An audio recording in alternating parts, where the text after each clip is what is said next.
Great is the Lord, and greatly to be praised in the city of our God, in the mountain of his holiness. Beautiful for situation, the joy of the whole earth, is Mount Zion, on the... All right, we'll play that in a minute. I'm having issues with my computer. Sorry about that. Um, what I'm going to do is I'm going to let everything try to catch up. It took forever for me to get stuff started. So you should have a black screen right now. It says I have an excellent connection, so that's good. But let's see here. Let's retry the video. It's only a minute, just over a minute long. Psalm 48.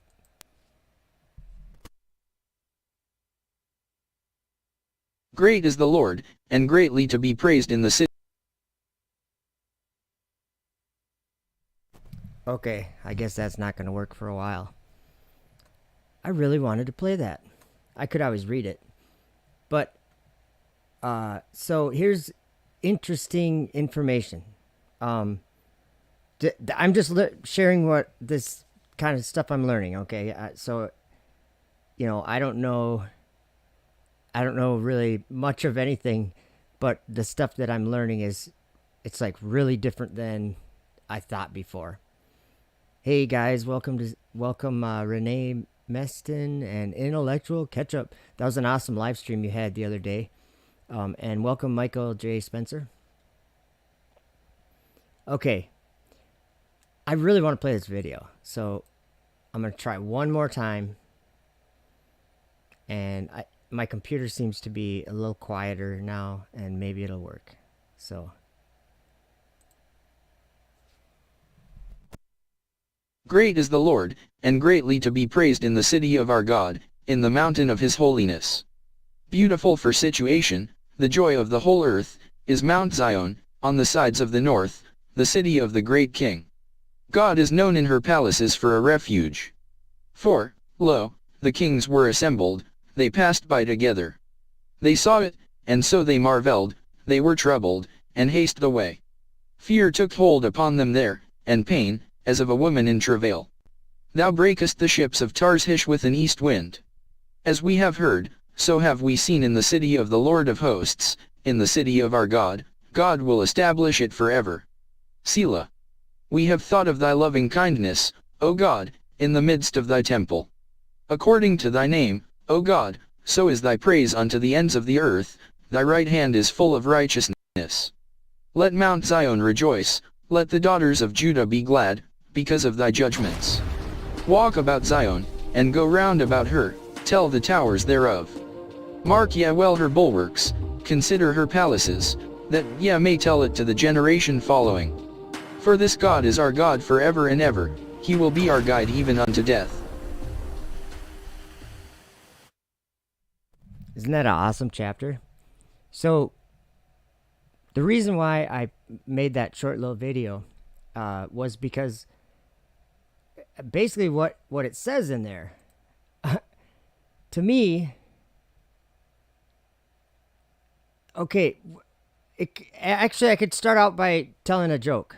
Or not a joke, but if you have a friend that like ever uses a compass for anything, if you want to play a joke on them, super glue a magnet onto the thing where they won't see it. It'll really screw up their navigation or whatever they're doing. I'm just kidding, but that's like, okay, there's a magnetic field or whatever we want to call it on this earth we live on. There's something physically attracting, or whatever you want to call it. Your compass points in a certain direction. And that's, to me, I'm not saying I know where that is. Like, I'm not trying to, like, look at a map from up above or something. What I'm saying is that if I have a compass in my hand, no matter where I go, there's this place that it's always pointing, or always lined up with, or whatever you want to call it, that it's always pointing to. Okay, that's a real physical thing. Do you know what I mean? That's not like an idea. Okay, we it's like magnetism or whatever you want to call it. I'm not interested in the terms and the names of it. What I'm saying is there's something that's making my needle in my you know what I'm saying, making it point north. Okay, what's north? Let me oh, I'm sorry. Let me bring you over to the desktop and then check this out. Okay. I don't know what page we're on. Do you see all those tabs at the top? Don't get overwhelmed. I think some of those are doubles, but that's probably why my computer's going so slow today. Okay, let's see. Where was I? Right here, I think. Psalm 48. Well, this is one way to get there. Beautiful in loftiness. Okay. And maybe this, you know, okay, I want to play another video. I didn't plan on doing this. Actually, I'm going to let my computer try to catch up a little bit more even. But I had a dream, and I made a video about it, just telling about the dream. I'm going to play that. Not that it means anything, but to me, it says, what, because I went to this place in this dream. And like some really crazy things happened. Or not crazy things, but they were just profoundly significant things in the dream that I didn't really understand till after the dream. Like after I woke up and saw some of this, I was like, so the way that it made sense is in a weird way. But I went up to this mountain in a station wagon, by the way. I drove up there. Long story. It's in the dream. I'll play the video. But, and also I was doing drywall up there. I'm not kidding you. I was doing drywall. So, the dream, maybe that's why this is so like, why it has such a huge effect on me. Let's just go to, oops. And we're going to have to wait for my computer sometimes because it's really having trouble today. Okay. Oops. Did I do that right? The KJV? Did I hit the right button? I don't know what I did. I think I did. Okay. So, beautiful for situation. First of all, it's okay. Great is the Lord and greatly to be praised in the city of our God, in the mountain of his holiness, right? Welcome, Big Skinny Show and Jeremy Bird and Gary Wybenga. Good to see all you guys. And of course, the other people too. He's got a mountain of his holiness. And that's why I just wanted to, just to remind myself, because this came up into my mind in John's vision in Revelation. He says, and I looked, and lo, a lamb stood on the Mount Zion, and with him 144,000, having his Father's name written in their foreheads. What's interesting to me, so John looked up, and he saw on Mount Zion, he saw Jesus with 144,000. And there's a lot of places where I want to kind of go, but maybe what we'll do is we'll just start eliminating some of these tabs. Okay. I did a search for the word north. I think that's what this is. Maybe I need to go back a page. There we go. So the north is not like, I mean, I think we can say north, and that's probably where my compass would be pointing, or whatever you want to call that. So it is a direction. I'm not saying it's not a direction. But the word itself, we need to look at the word that's used. And so a lot of these tabs they're just verses that have the word like out of the north or whatever. And it's a wind, like the the word is, it means like a wind, but it's it means more than that. And we'll look at this. Then the Lord said unto me, out of the north an evil shall break forth upon all the inhabitants of the land. So what would that be saying? Out of the north. So that's where I'm going to go forward a couple pages again. Okay, so this word here, out of the north, I don't know if I want to try to say it. It's 6828. Saphon, I don't know. I'm horrible at that. And the definition is north. But when we look at the different ways it's used, well, first of all, we can look. I love Bible Hub. It's so awesome. But I wanted to show you Strong's Exhaustive Concordance. Northern side, dark, gloomy. I was like, what would that, why would it say dark and gloomy? Is it at the north? Is it dark and gloomy? I don't know. I'm just saying, it says, or this word, Saphon, from Saphan or whatever. And just forgive me if I'm saying these all wrong.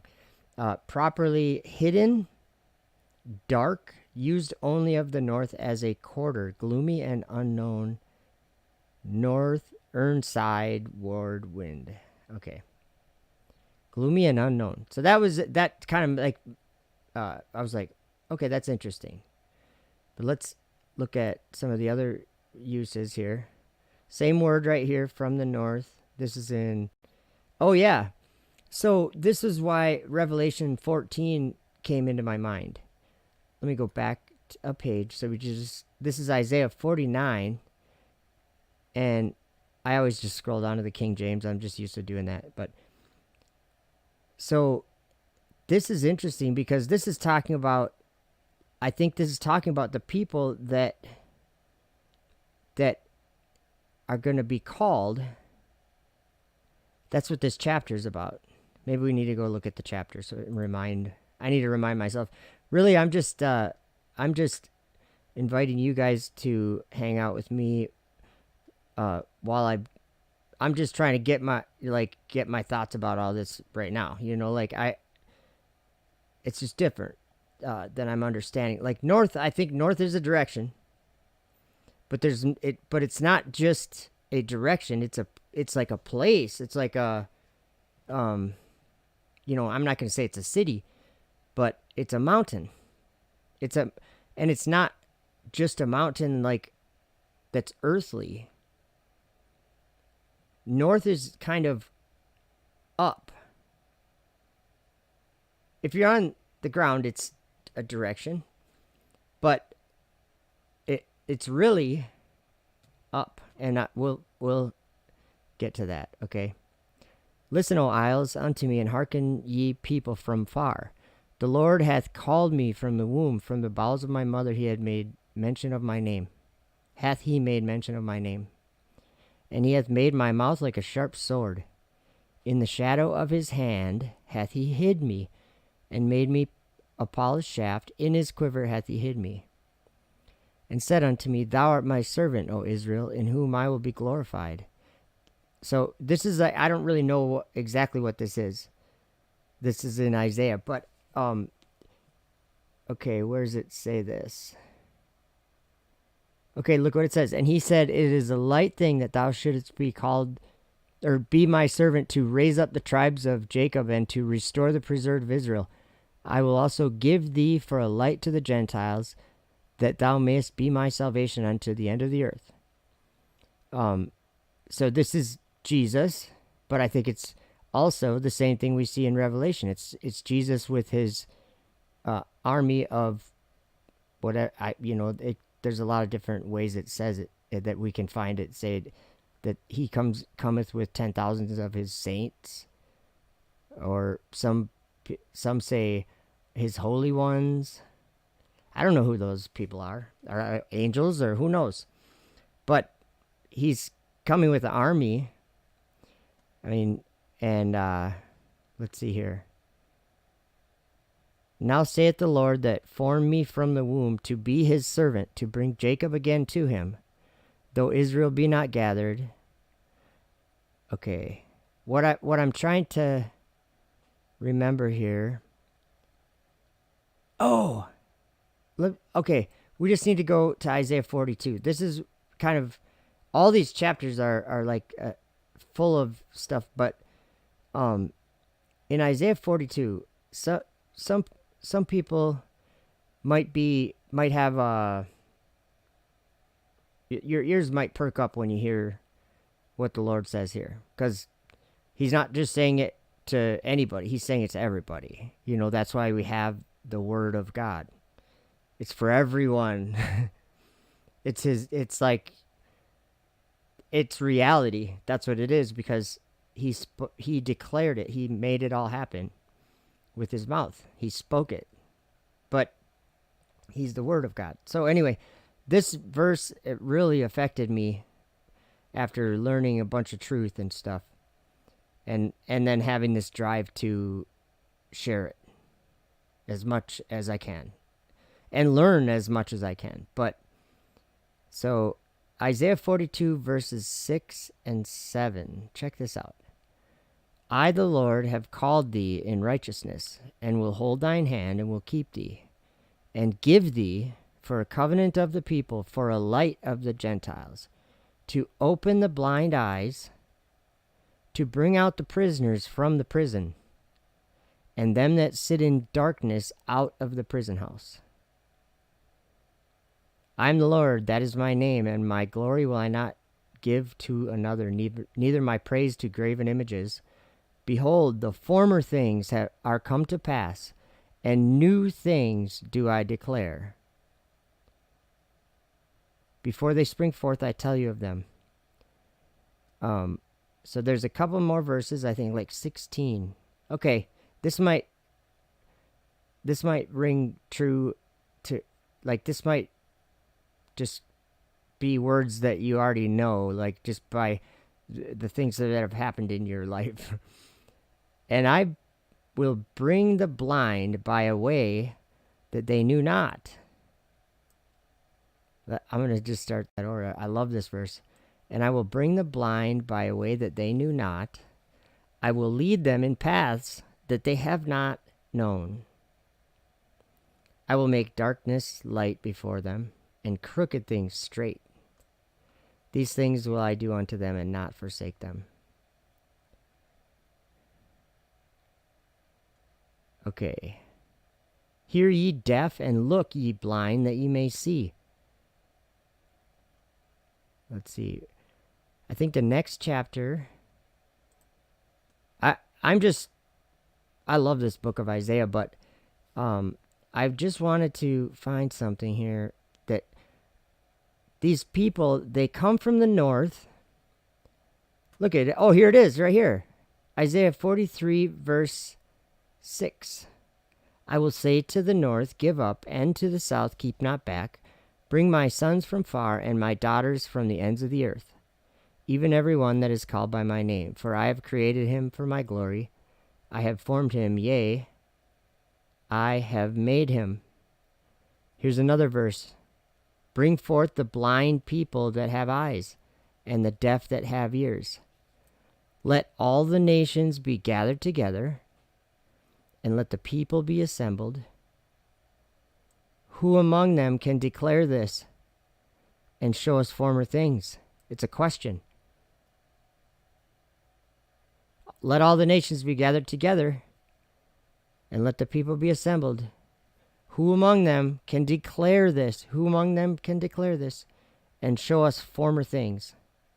Let them bring forth their witnesses, that they may be justified, or let them hear and say, it is truth. Man, that just sounds so much like this thing that's happening in our life right now. Or my life. I can't speak for you, but I'm a witness of something that I didn't understand or see before. I'm a witness of it. And I've been saying it's truth because I know it's true.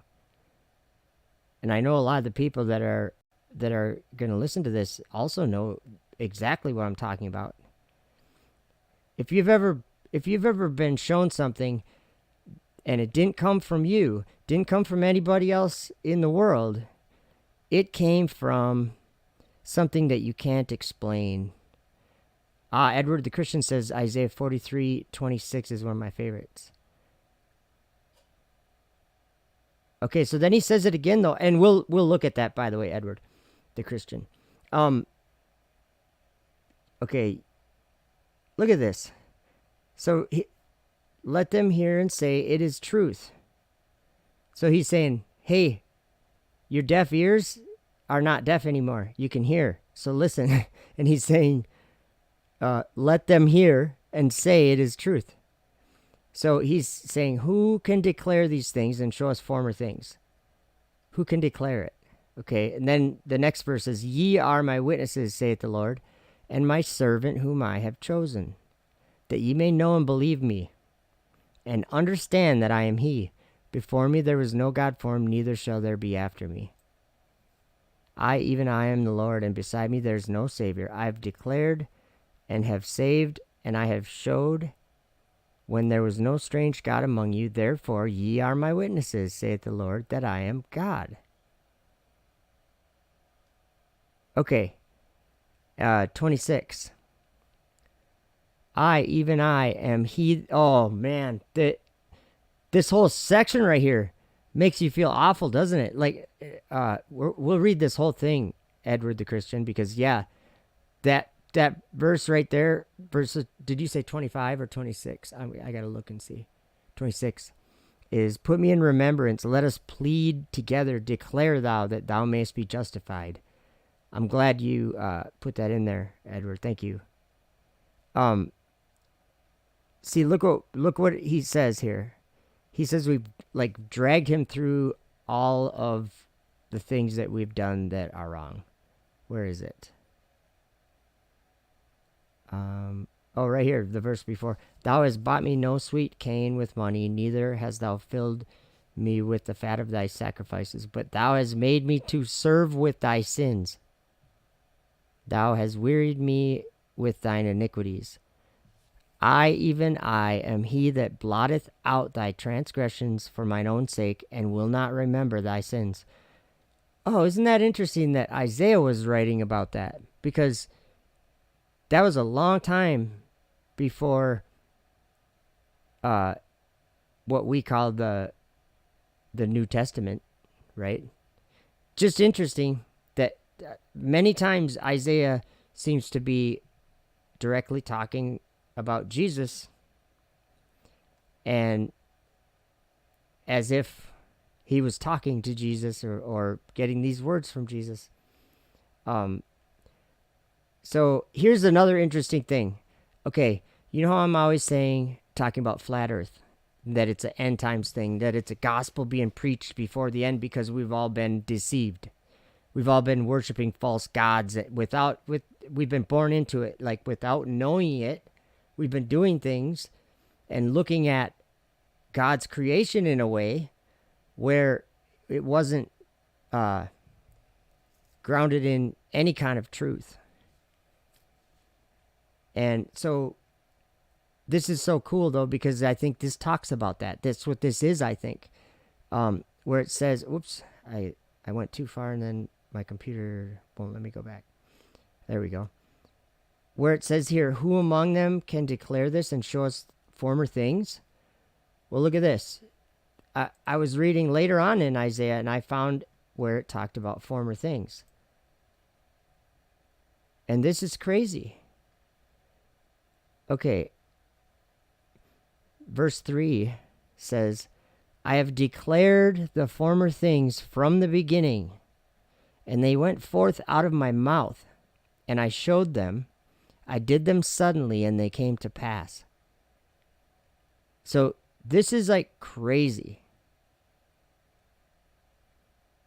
What this verse is describing the 6 days of creation. The former things are the 6 days of creation. God's creation. I have declared the former things from the beginning, and they went forth out of my mouth. My mind's going right to let there be light, and there was light. He declared it. like I don't, there's really no words for that. He speaks and it is. Like, I don't know how to put that to words. Let's see here. I saw, hey, we're at Roderick, welcome, and Kimmy Siegmiller, Edward the Christian, Nez Lover, Kim Ray. I know I'm gonna miss people. Big Skinny Show. I have a short-term memory loss. No, I'm just kidding. Because I a lot of times I'll welcome people in like 6 times. No, I'm just kidding. So, look what back in Isaiah 43, he said, who among them can declare this and show us former things?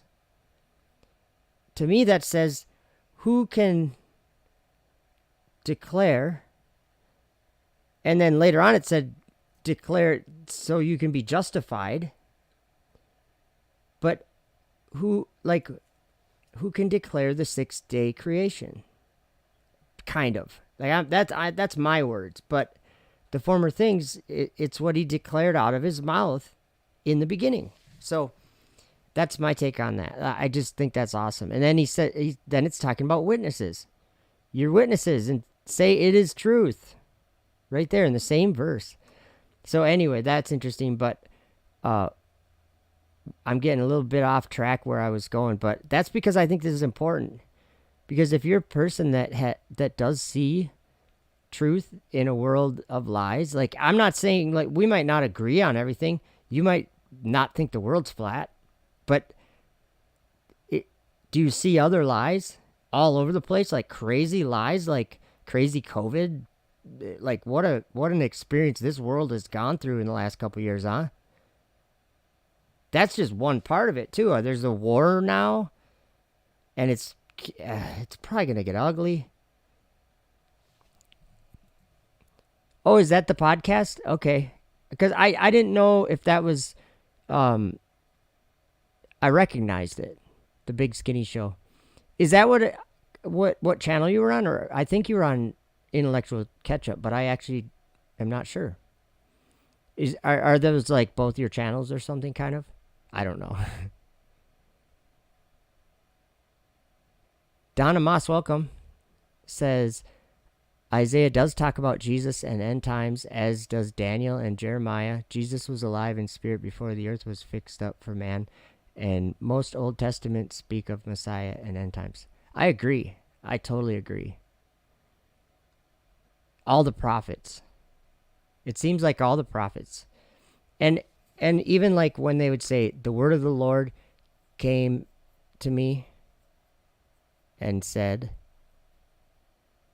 it's not like some imaginary thing. That's Jesus showing up to these people. And I don't know how maybe it happened, like for Daniel, sometimes it happened in a dream. Or like John, it happened in a vision. Jesus showed up in a vision. And he was like speaking like a trumpet and stuff. You know, like I don't really know. Oh, that's a new channel. Cool. Welcome, RH and O Timothy. Cool to see you guys. Okay, so there's people declaring it is truth, and they're declaring former things. That's my take on that.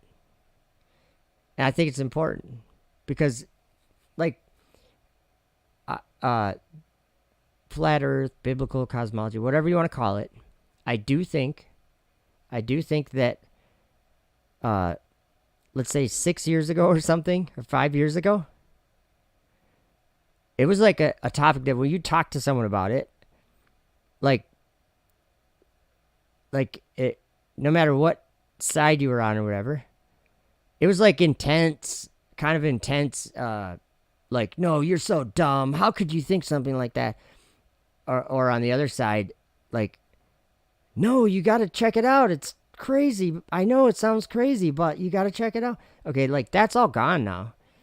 There's been debates. There's still people that, like, want to be on the ridiculing thing. Dumb flurfs. And they're funny. I think they're funny because if they can't ever get past that, they're never going to learn what we're even talking about, what we're even understanding. So, I like the people that can carry a conversation on, or can at least entertain things that they don't know exist. Like they don't know of them. How can they know of them unless they've heard of them or thought of them or had some reason to think of them? Okay, we're going to eliminate Isaiah 48. It's gone. Okay, this is the same word, right? And this was the north, yeah. Okay, there's some doubles in here, or triples or quadruples even maybe, of tabs. So if I was MC Tune, I'd go, and I'd open a tab, you know, and put water in the can every week. Just kidding. Same word again. This one, let's see where I have to hit the back arrow to see where I was coming from. Okay, I was just going through the words. See, like right here, what were we looking at? We were in Jeremiah. I was on Bible Gateway. That's where I do like word searches. You can pick whatever version and just search. So we're searching the KJV for the word north. Look at that. Thus saith the Lord, behold, waters rise up out of the north, and shall be an overflowing flood. It shall overflow the land, and all that is therein, the city and them that dwell therein. Then the men shall cry, and all the inhabitants of the land shall howl. You know, that's talking about Babylon, guys. For this is Jeremiah 50, verse 3. For out of the north there cometh up a nation against her. I think that let me grab my Bible. It's going to be quicker than my computer if I want to just look something up quick.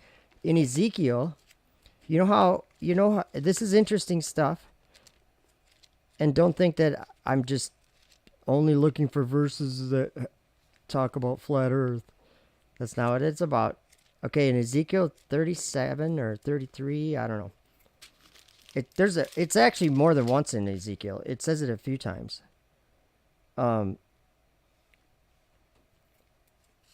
it could be 36, but I know it's in 37. So we're just going to go to the one that's in 37. Okay. I'm just reading out of my Bible here, so the page is on whatever it's on. But look what it says here. I have to find it.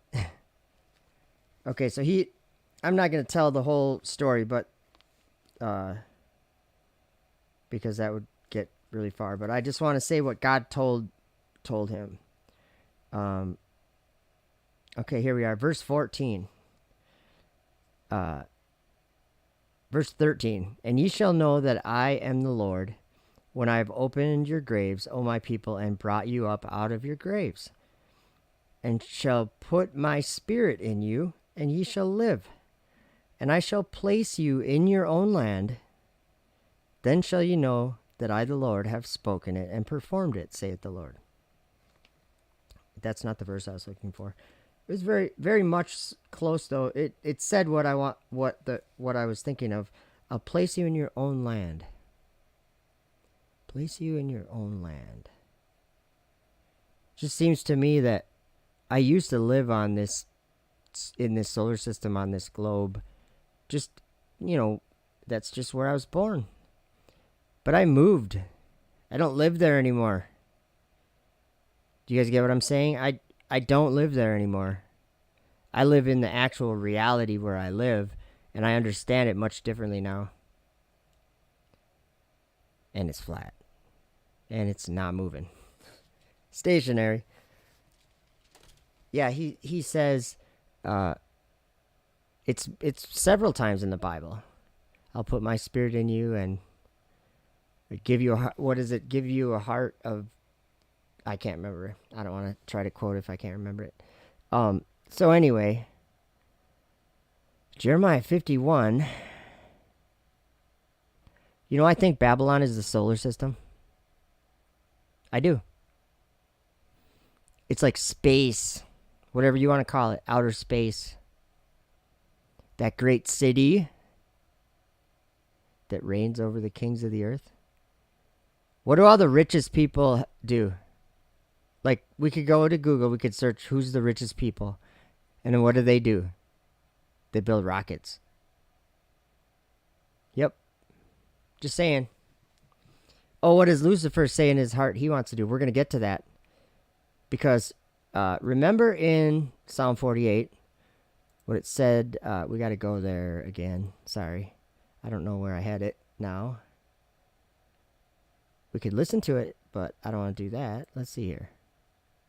There it is.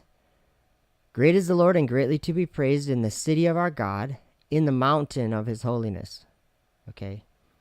Beautiful for situation. Now let's look at a different version, because this is probably not the best. Let's look at the Hebrew first for verse 2. Let's look at it, because beautiful for situation, I don't think that's a good translation or whatever. I don't think it is, and you'll see what I mean. Look what this says. Beautiful in elevation. What does that mean? Let's look at it. Elevation, height. So I don't know why the King James said beautiful for situation. That just doesn't seem right to me. Beautiful for situation. Beautiful elevation. The word is literally height. That's what it says. Elevation. Height. Or I guess Strong's gives it situation. So maybe that's why they did that. They were thinking on the same. I don't get it. But it's talking about something way up in the sky. That's what north is. It's up in the sky. Beautiful in elevation, the joy of all the earth is Mount Zion on the sides of the north. So look at this. Same word right here, of the north. The sides, on the sides. This probably just means like sides. Yeah. Border, coast, part, quarter, side. Okay, so the sides of the north. The sides of the north. So I have to go back and back and back. Maybe one more. One more. Okay. Beautiful for situation or elevation. The joy of the whole earth is Mount Zion. On the sides of the north, the city of the great king. On the sides of the north. Okay. This is like, I'm just trying to process this right now the same as you are. On the sides of the north. But it's a mountain and it's lofty, or it's elevated. Okay. It has great height. God is known in her palaces for a refuge. For lo, the kings were assembled, they passed by together, they saw it, and so they marveled, they were troubled and hasted away. Okay, wait a minute. For this God is our God forever and ever, he will be our guide even unto death. Okay, then let's get rid of that one. Oh, I probably should have kept that one. Anyway. Same word again here. It looks like north in Job. Okay, now we're going to get into a bunch of ones in Job. Okay, this is a different word. I think maybe it's just the Hebrew. Let's see. North, and then the north wind as dispersing the clouds. That's where I got where it was kind of like wind. Let's see here. There's only one occurrence in the KJV there. But that's also the north, but I'm trying to close that. Okay, there we go. He made the bear Orion and the Pleiades and the chambers of the south. Okay, that might not... I'm going to leave that one open, but we're going to come back to it. Okay, so this one is Tohu. And this is... Why did I have this one here? Oh, there's a lot of interesting ones. We're going to leave this one open too. But that's Tohu. And this is used... A bunch of these next tabs are this word. Okay. Without form or formless. It's in Genesis 1 verse 2. And the earth was without form and void. Okay, so... We're going to just leave those ones open. And we'll go to this one. Job 6, verse 18. Turn aside the paths of their way, they go nowhere and perish. Okay, let's just go to Job 6. Job talks about the heavens a lot, it seems like, or in the book of Job. Let's see. Now I forgot which verse that was in. 18?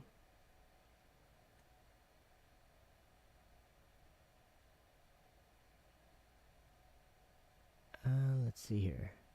If I'm quiet, that means I'm confused. No, I'm just kidding. The paths of their way are turned aside. They go to nothing and perish. There's a place of nothing. Okay, let's get rid of that one. There's more interesting tabs here. Sorry. Job 12, verse 24. He takes away the understanding of the chiefs of the people of the earth and makes them wander in a wilderness, not pathless. Okay, let's see what, get some context there.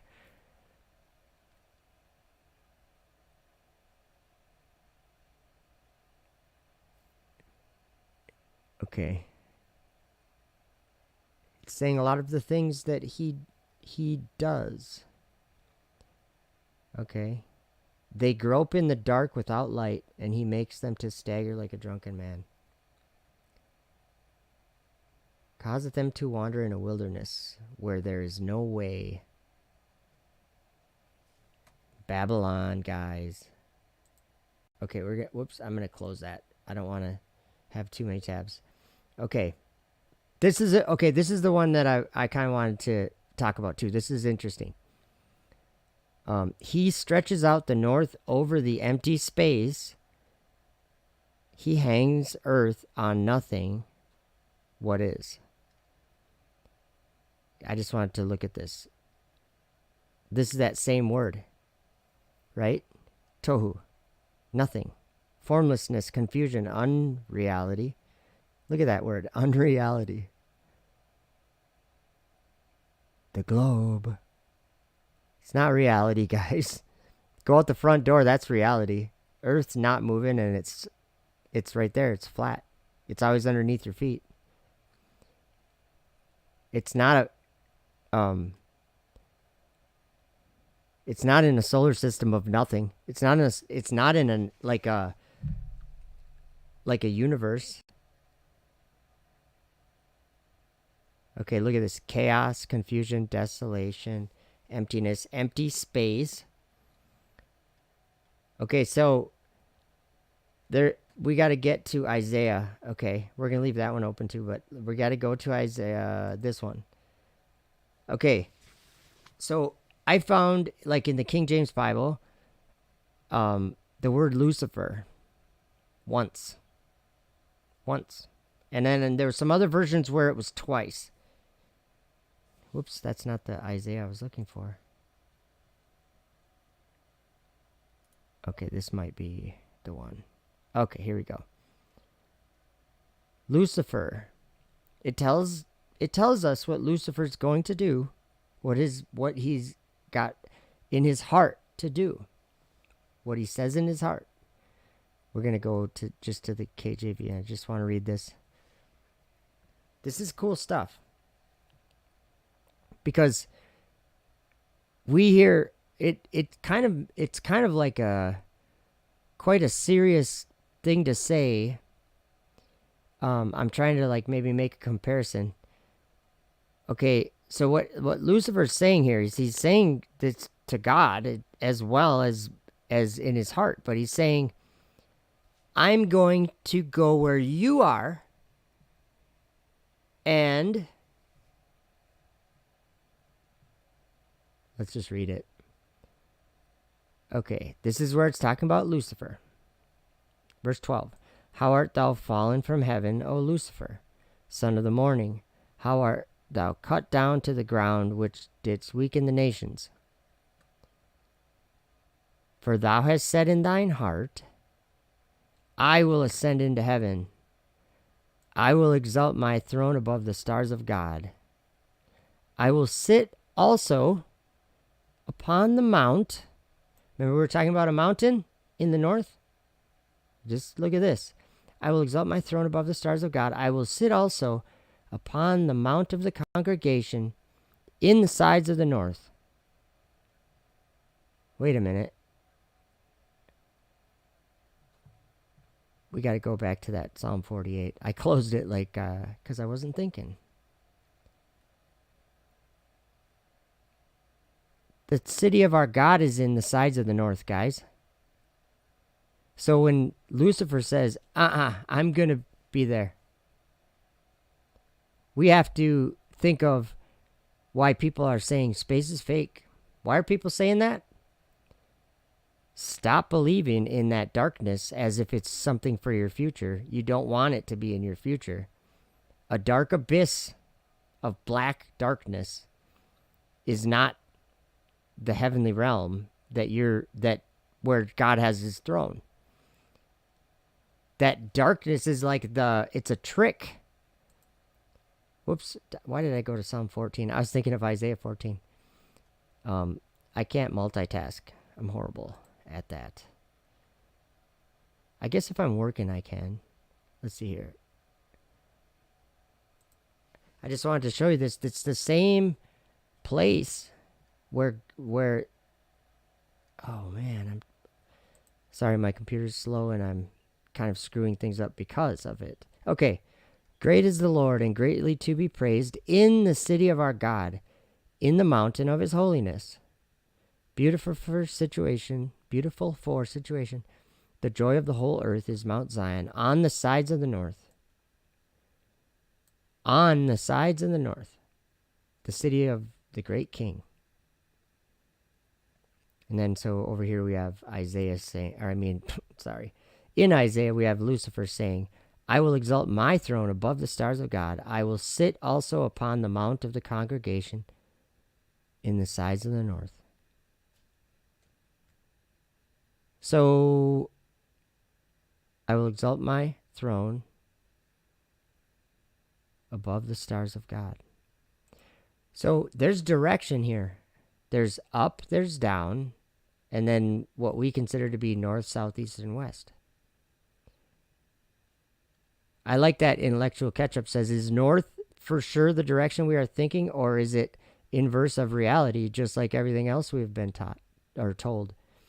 Well, and that's the thing is, it's like we're born into these ideas, and that was reality.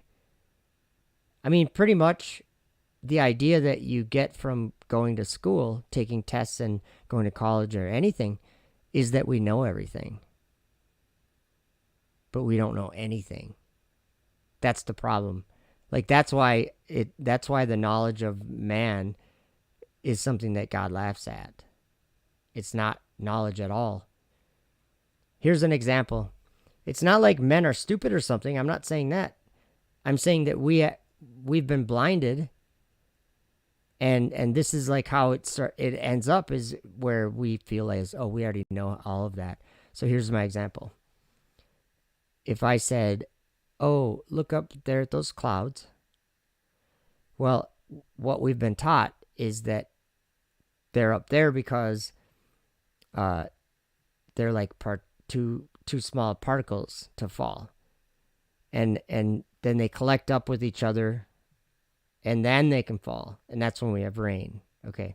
So simple, right? It's science. Okay, but really that's like an explanation that men would have, and that would be our understanding of it. I don't think there's anything wrong with that, except that what is it really?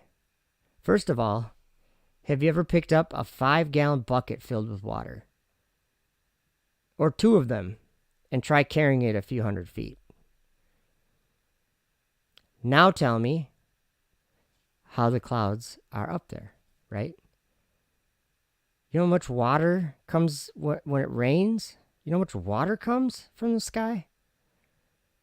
Way more than is in those clouds. I think think of when floods happen, how much water there is. Why does it manifest as pools of water on the ground but up in the sky? There's something else going on there. And to me, I just believe what the prophets wrote. I believe that the angels govern the rain, and they probably have books. They probably have books written that tell them a schedule. They probably have like a schedule. I'm just making this up, but they probably have a schedule that tells them like what area needs water at what time. And I'm sure it's very complex. Like it might even have to do with the people living in that area, or who knows. And, and how what they're doing. Maybe there'd be less or more rain because of you never know. But I know that the angels, they write down all of the things that men do every day. But see, like, that's my belief. But it doesn't mean I know it. I don't know that. But that's what I believe. Anyway, so it's kind of like if you were at your job here, I'm talking about Lucifer now. Like, say you're at your job and your boss, gives you as much raises as you want, gives you everything you need, takes care of you, and gave you the job. And then one day you're like grumbling to yourself, but it's out loud because the whole world can read it in Isaiah here. And you're grumbling to yourself and you're like, yeah, well, the boss thinks he's so cool. I'll have my office right above his office. In the company. That's what I'll be doing. Like, that's what Lucifer is kind of doing. He's just saying, I'm going to exalt my throne up there. So, what's the space station, you guys? Just saying. In Revelation, there's the key to the bottomless pit. And wasn't it in Revelation 8 or something that let's go there. Let's go there and do a little let's do a little research. I just want to there's this star that falls from heaven and it gets this key. And I'm like, that's the space station. That's the star. Okay, where is it? Let's see if I can find it. I don't know. Oh, and here's another interesting thing. Okay, I'm going to read verse 8. I think. Yeah, and the second angel sounded, and as it were, a great mountain, burning with fire, was cast into the sea, and a third part of the sea became blood. And the third part of the creatures which were in the sea and had life died, and the third part of the ships were destroyed. And the third angel sounded, and there fell a great star from heaven, burning as it were a lamp, and it fell upon the third part of the rivers and upon the fountains of waters. And the name of the star is called Wormwood, and the third part of the waters became wormwood. Okay, so these are things happening up in the sky. Some of these things, not all of them. But that great mountain burning with fire, you want to know what's interesting? So what is that? He sees a mountain coming out of the sky and cast into the sea. Okay, what's going on with that? It was cast into the sea. A great mountain, or it says, as it were a great mountain burning with fire. Let me show you why that is interesting to me. Enoch mentions a great mountain burning with fire twice. It's interesting because of what it is. Okay.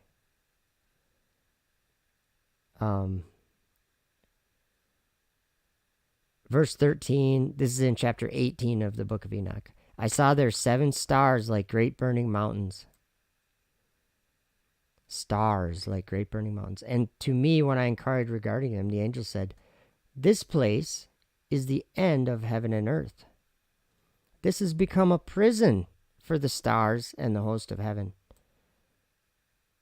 Because there's 7, these seven stars like great burning mountains that didn't obey God. I'll just read it.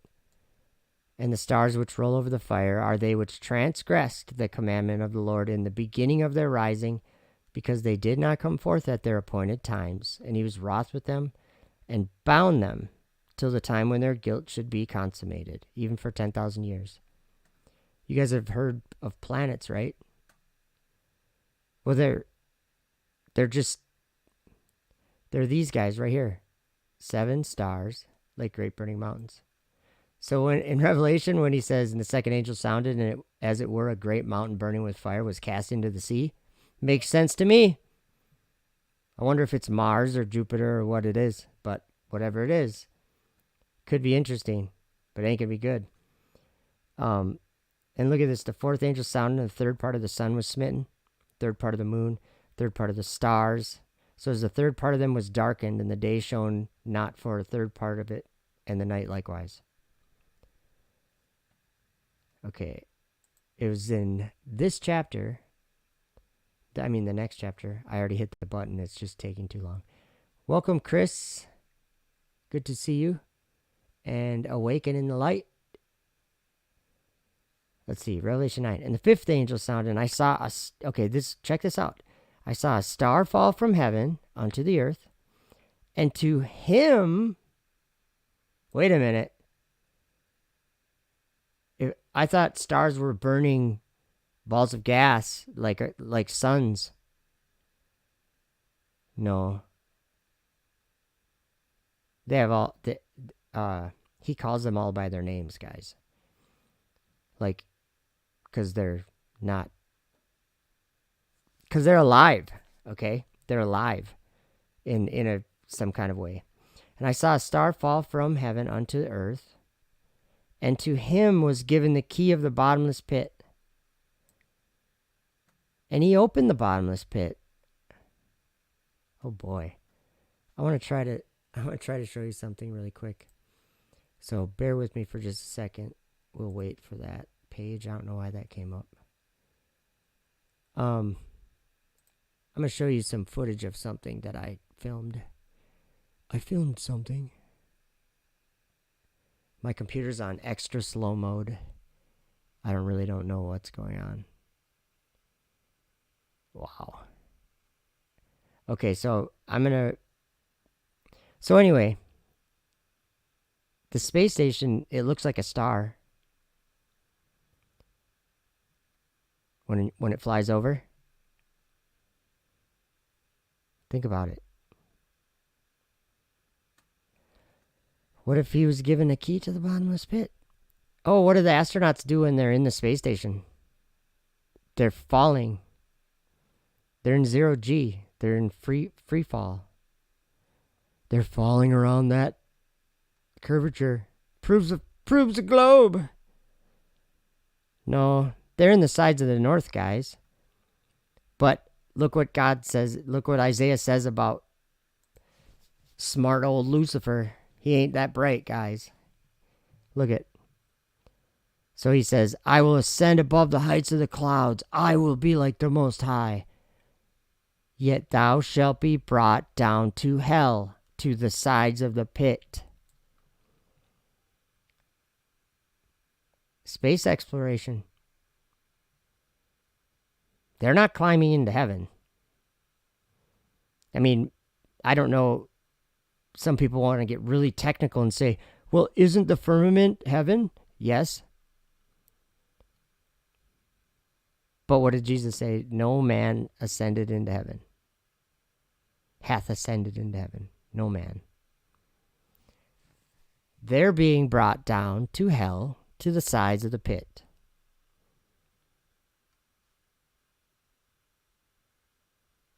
Man. And people want to go there. They want to go there. Okay, finally my videos thing is coming up, so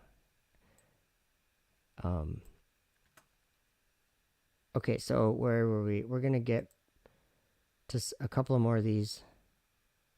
So the north is a mountain, or it's like wind too. I don't really know. I don't know why Isaiah 34 is here. Oh, probably because of this tohu. Emptiness, bohu. Confusion and emptiness. Formless and void. So that can go. Let's see. I was going kind of tab crazy earlier. Let's see what Isaiah 24:10 was.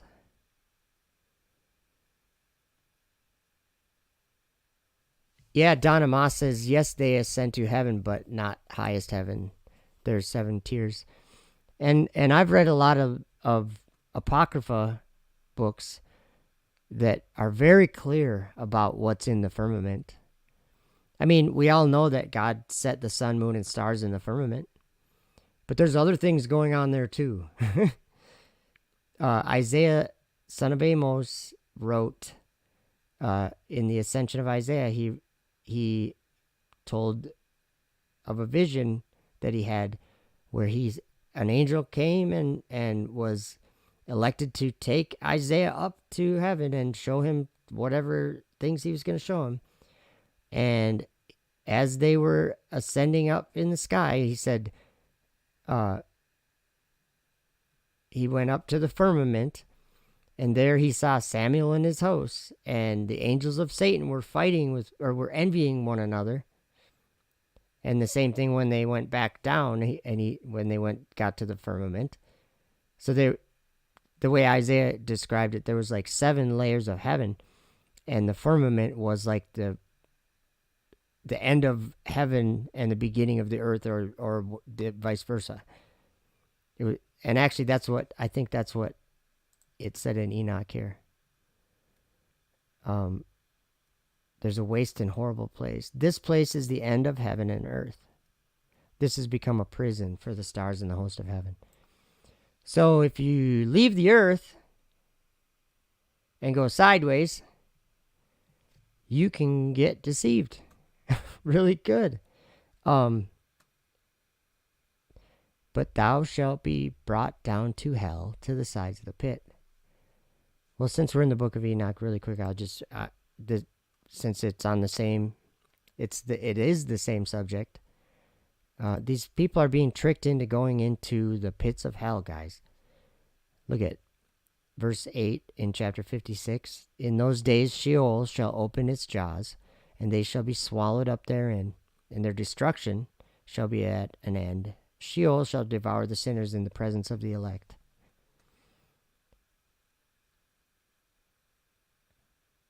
Space exploration.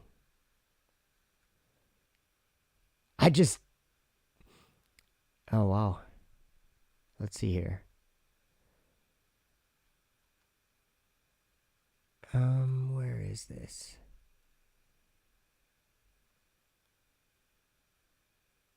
There it is.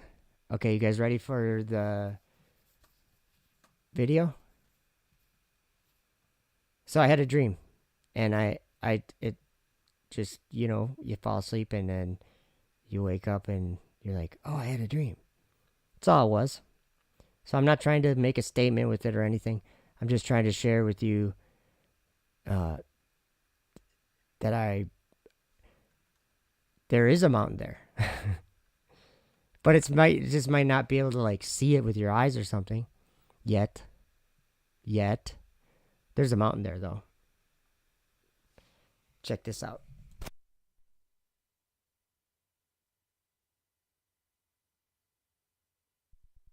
I had a dream in 2018 that to me is really amazing, and I wanted to tell you about it. I was sleeping in my bed at night and had a dream, but it seemed very real to me.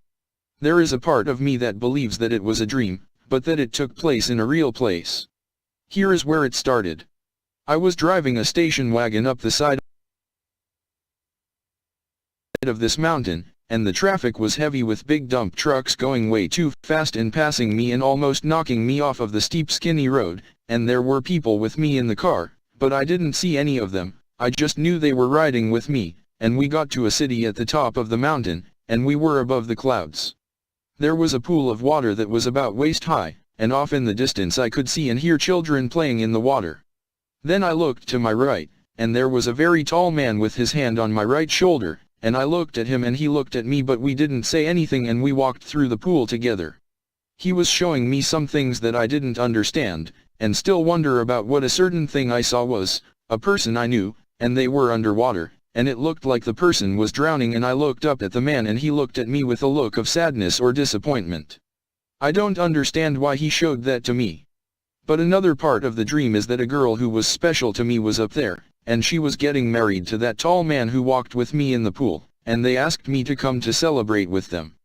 And another part of the dream was in a room that was the ground floor of one of the buildings, with a stairway going up from the room I was in, and I had the clear idea in the dream that I was not allowed to go up the stairs because there was a hot tub up there that only adults were allowed to use, and I was a child in the dream.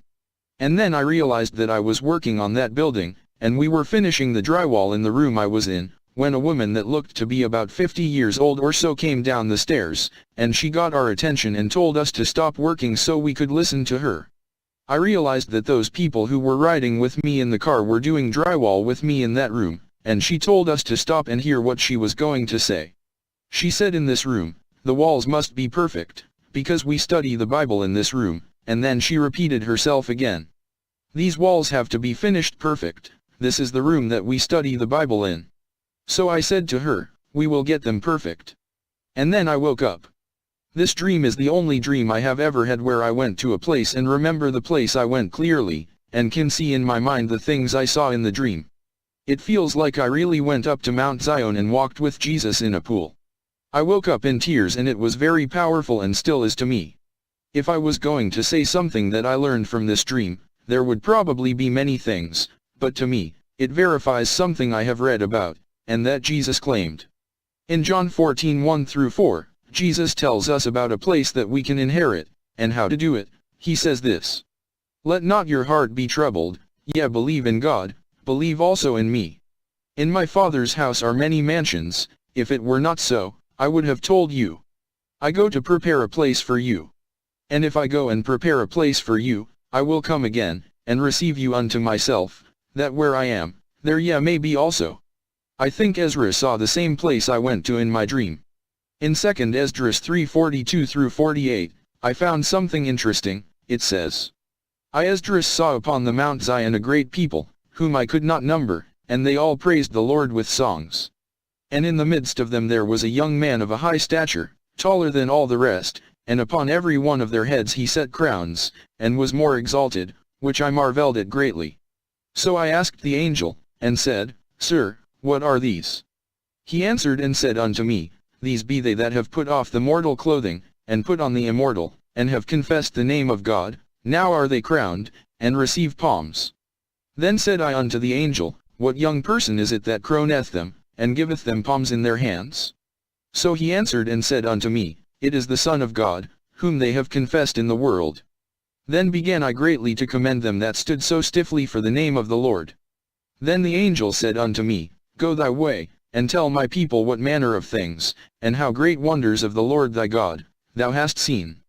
And then in chapter 13 of 2 Esdras, Ezra had a vision and asked the Lord to interpret it for him to understand it, and this is what the Lord said, Behold, the days come, when the Most High will begin to deliver them that are upon the earth.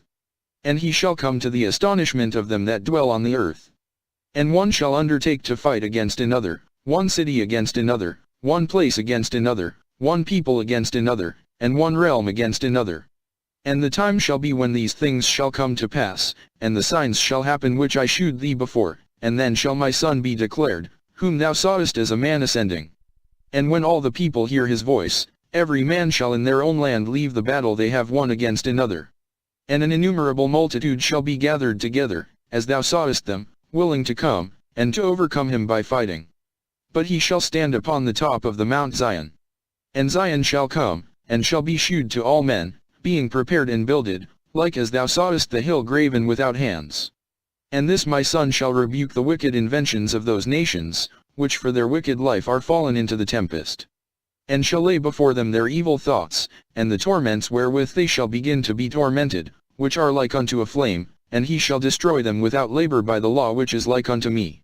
So thank you for listening, and know that there is something that I do know, even without the dream I had, and that is this: Jesus really is preparing a place for you, and he will come and receive you to himself.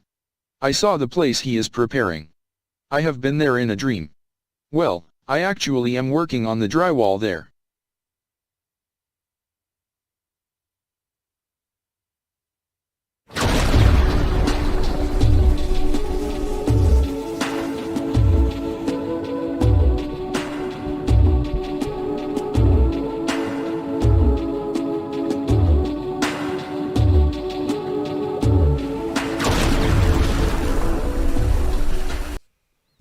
So I hope I know how to do drywall. I'm not very good at drywall. So this is a short little video where something kind of just hit me one day. Right at the beginning of the book of Enoch, it says, I'll just play the video and let the video explain it.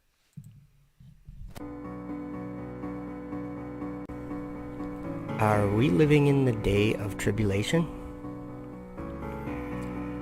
Listen to what the book of Enoch, chapter 1, verses 1 and 2 and 3 say. The words of the blessing of Enoch, wherewith he blessed the elect and righteous, who will be living in the day of tribulation, when all the wicked and godless are to be removed. And he took up his parable and said, Enoch, a righteous man, whose eyes were opened by God, saw the vision of the Holy One in the heavens, which the angels showed me. And from them I heard everything, and from them I understood as I saw, but not for this generation, but for a remote one, which is for to come. Concerning the elect I said, and took up my parable concerning them. The Holy Great One will come forth from his dwelling. And it continues on. But that said that these words are a blessing to the elect and righteous who will be living in the day of tribulation. Just so you know, they're a blessing to me. I think we are living in those days.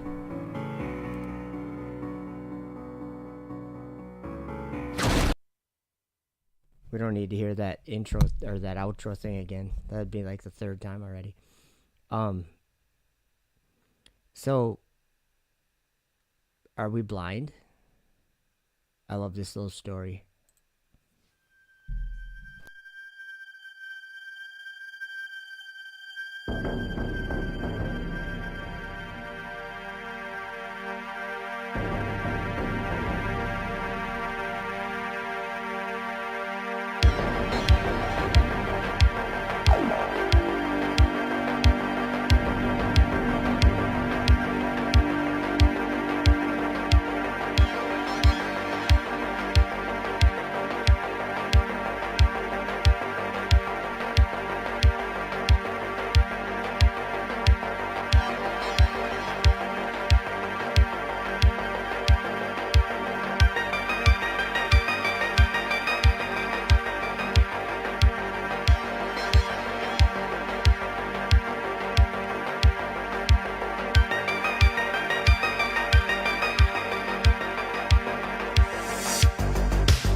I came down from heaven, not to do mine own will, but the will of him that sent me.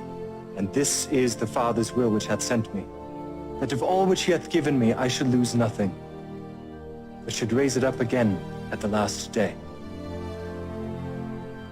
And this is the will of him that sent me, that every one which seeth the Son, and believeth on him, may have everlasting life. And I will raise him up at the last day.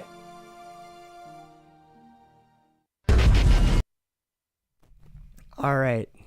So, just something quick to run by you that I was thinking about, and I've been thinking about it for like 5 years. Like, pretend, like, just for a little, like, I don't know what you'd call it, a experiment of the mind. Okay. Just picture yourself standing with these other apostles, and you're following Jesus, and you've seen him crucified, and then yet he's with you 3 days later, alive and well. But there's there's something about him that's just different.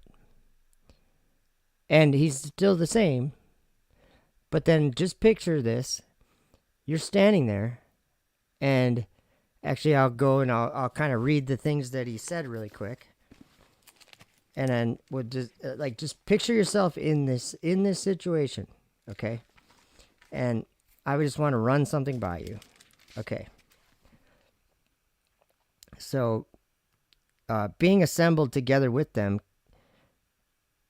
commanded them that they should not depart from Jerusalem, but wait for the promise of the Father, which saith he, Ye have heard of me.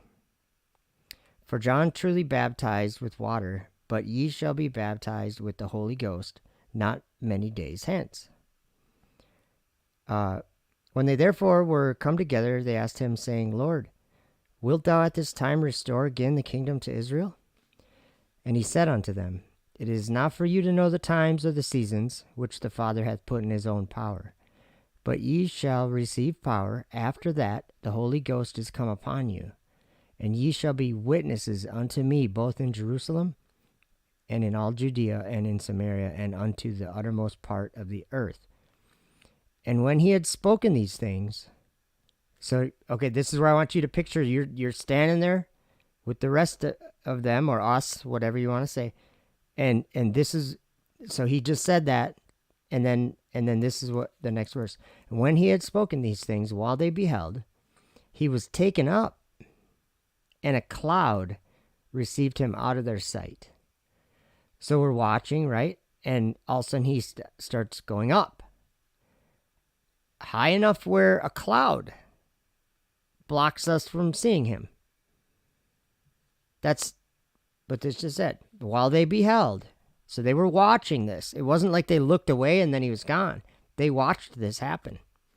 While they beheld, I lost my place. He was taken up, and a cloud received him out of their sight. And while they looked steadfastly towards heaven as he went up, behold, 2 men stood by them in white apparel. So we're all standing there, we're looking up, we're like, kind of just, I wouldn't know what to think. He just went up into that cloud, and they're probably looking like, is he still up by that cloud, or, is he going higher, or, you know what I'm saying? They're just watching, and then all of a sudden these 2 men were standing around, and they were robed in white, or whatever it said. In white apparel, which also said, Ye men of Galilee, why stand ye gazing up into heaven? This same Jesus, which is taken up from you into heaven, shall so come in like manner as ye have seen him go into heaven. Okay, watch your screen now.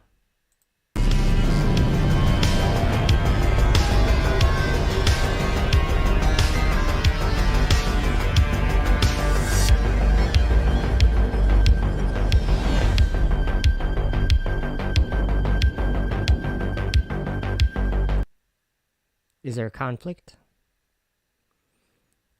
So when we were, I'm saying we because we just did.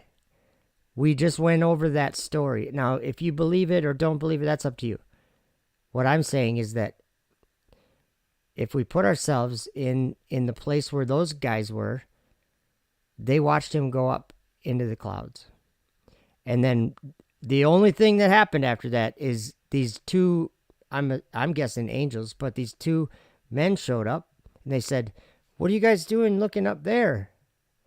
That same dude you just watched go up there, that same Jesus is going to come back the same way."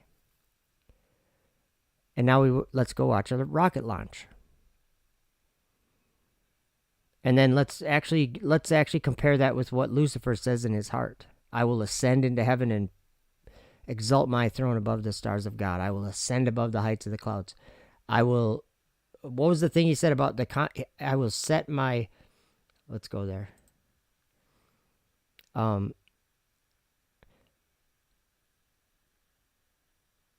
I will sit also upon the mount of the congregation in the sides of the north. Wow. In my mind, it just clashes. That's like you might as well have a bow and arrow. And the people that are like, yeah, go space exploration, they think they're doing something like to better their future, and they're actually like sinking into Sheol. And so then there is this good news message.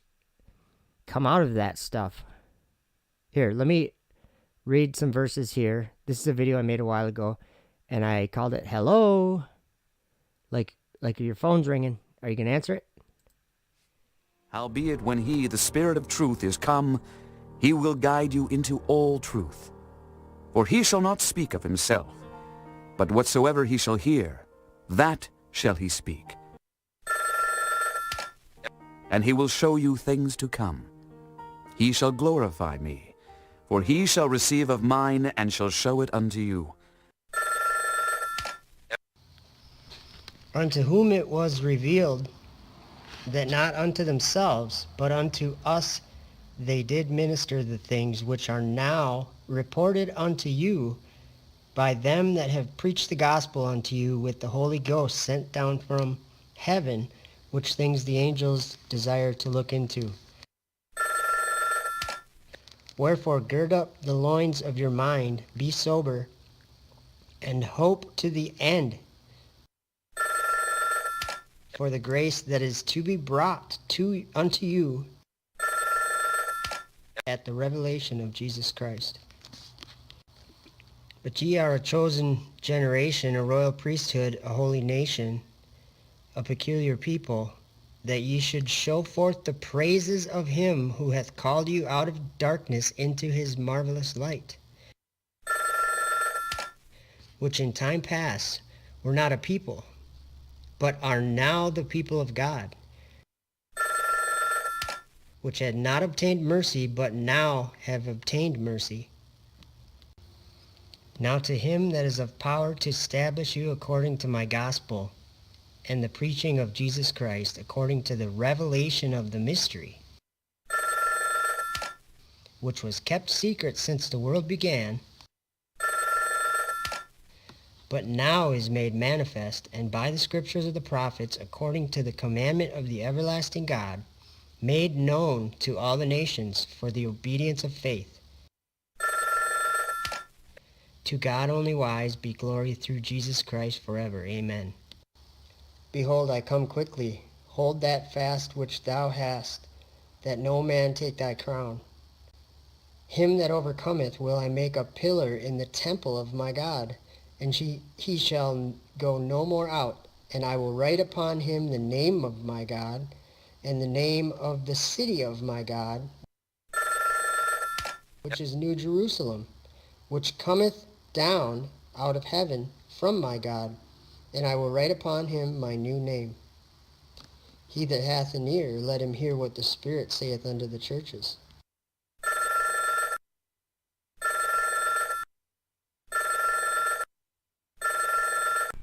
I hope it's not too late. Hello?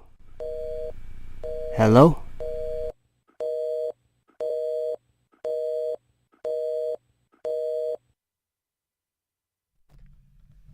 So I hope you got that one. There's something happening in the world today. Something happening. Let's see here. So just something interesting. It has kind of a surprise ending, or there's a little bit of something interesting at the end of this video. But this is a story about those unclean spirits, or Legion. Remember Legion? For we are many. That guy that was, well, it's in this video, but in the video I'm comparing it with something that's in our reported. I say it's reported to be part of our reality. I don't really think it is, but it's the same thing. They're being brought down to hell, to the sides of the pit. They think they're ascending into heaven. They think they're doing something like. It's all because of those planets, and that's something we could look at the word planet too. That the English term planet comes from planeo, which means to lead astray, or to cause to wander, or to deceive. That's what the word planet comes from. Look it up if you doubt that. But check this out. This video, there's some space shuttle footage from 1996 that I think is just so interesting. And because of these things I'm learning now, it actually makes sense that why they have these things on some of their footage. Check this out.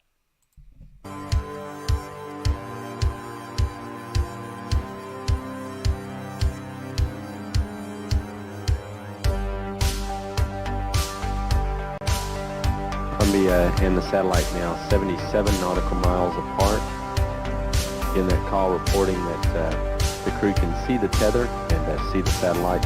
It's beautiful.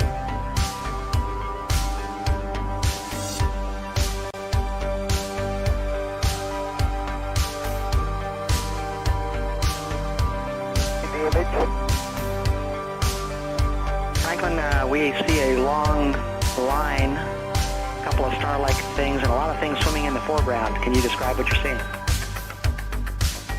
Well, the long line is a tether, and there's a little bit of debris that kind of flies with us, and it's illuminated by the sun at such low angles. So there's a lot of stray lights, and it's getting washed out quickly, but Rod is trying to do a quick, good job here adjusting the cameras. Copy that.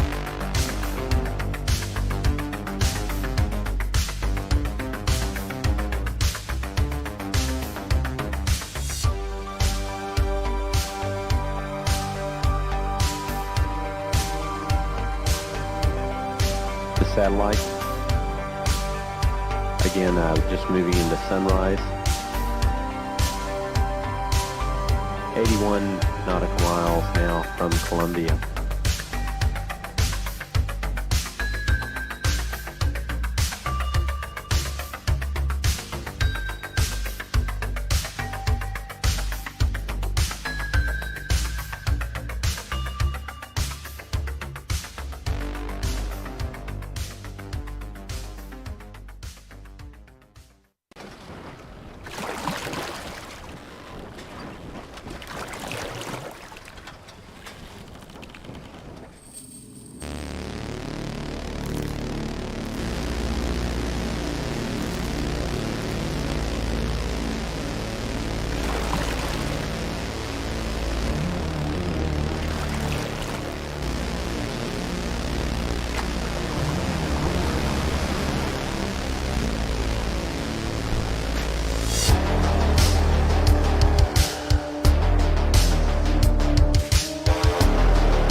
Alright.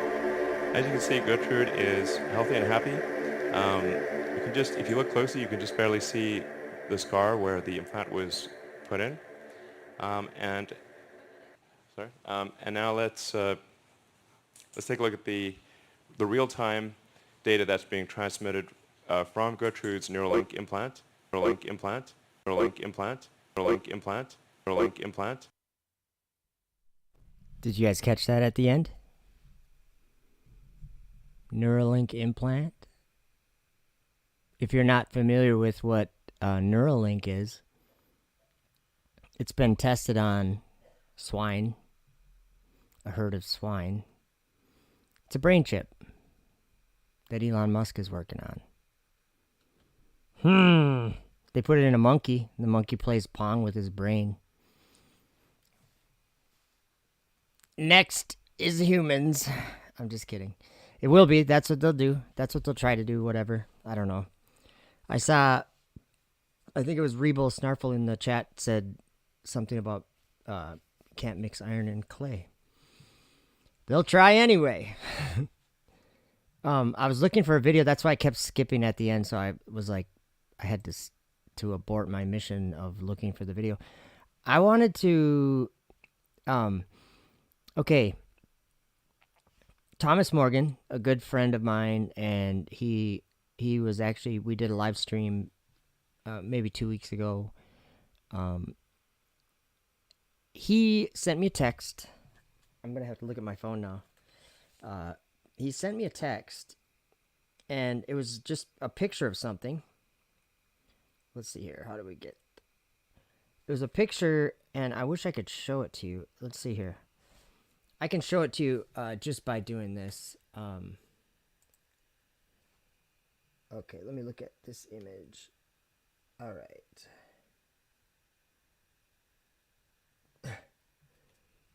The horn speaking great things. Okay. Oops, I got to get you over the desktop, but give me a moment. I just want to go to images and show you something. There's something interesting. I think that we can, I don't know what the right word is, and I'm in the wrong folder. Sorry, guys. Give me a moment here. Sean Godrew says, Earth is flat? What is above it? Effed up Euros. I'm not sure what all that means, but I know that heaven is above the earth. For sure. The sky. Heaven, God's throne. What's up there? It's the heavenly realm. The celestial realm. Let's see here. Save pictures. I have my movies or my videos in my pictures folder. Isn't that awesome? Yeah, I'm just waiting for my computer. This is the image. I can't do it yet. I'm still waiting. I wanted to bring you over to the desktop, and I can't do it yet. Okay, I'm gonna abort that. Who knows? It could take a half hour. So let's look at this. Do you see Google Images for the horn speaking great things? This first one here's the image, almost the same image that he sent me. Okay. So, do you see this? Obviously, this is someone's description, like a visual description of what Daniel was given his visual description of. So that's why we see this. If I was to type in here the ram with two horns. Whoops. Let's see what we get there. Well, I guess we're just going to get a ram with two horns. Here, this is the one I'm talking about, though, in Daniel's vision. Okay. The he-goat, and this says the Greek Empire, and the ram says the Medo-Persian Empire. Pay no attention to that, because that's not what it is. Daniel was just describing something that he was seeing, and it was in the end of days that he was seeing it. Intellectual Ketchup says, Effed Up World, we have to have a panel discussion as soon as possible. You're on the right track, and Matthew and I would love to talk to you. Matthew and I are Big Skinny Show. I'm in, man. That'd be fun. I love talking about these things. It's just, there's so much, it's so complex and so many different areas of conversation to have. Like, I could talk about these things all day. Me and Thomas did a 5-hour live stream.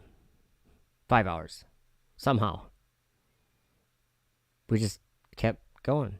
But yeah, I'm obviously, whoops, I didn't want to click that. Obviously, we don't have all the time in the world always. Wouldn't that be nice? So this is an image right here. If you can see it, I don't know how to make it bigger. It's in one of my videos, but I did some editing and some creative, what do you call it? I don't know what it would be called. It's not Photoshop. I guess it would be called CGI, probably. Let me go find this video. Because I did upload it to my channel a while back, and it was called something like, do you think we will see this? And I'm going to find it here. Now my computer seems to be... Oh, I shouldn't have spoke. I don't know why it's taking so long. Sorry, guys. There was some more of these fun things to look at. Let's see here. Tohu. Job 9, verse 9. What was that? We're just waiting for my program. I don't know if it's even ever going to work. See it? It's right there. Waiting for it to... It's working on it. Don't worry. Job 9:9. He made the bear... Oh, we looked at that one already. Okay.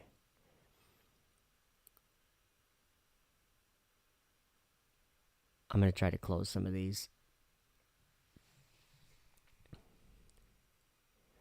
And I, just so you guys know, I was trying to read the chat there.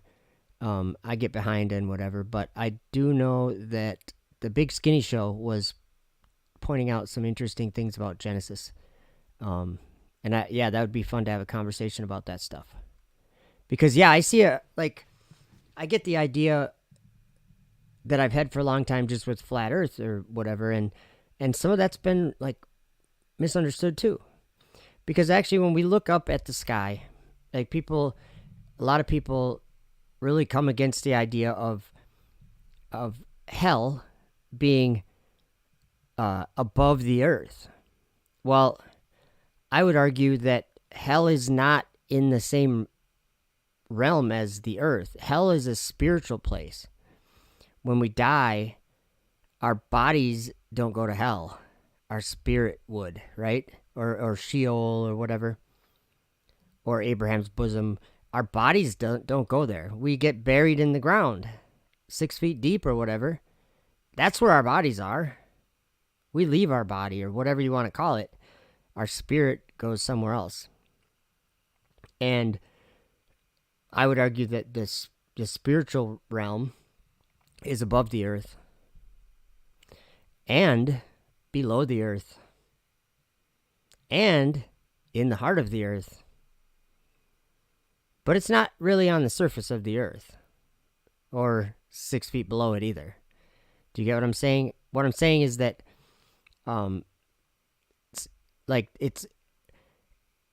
it's confusing because it's also like dark waters.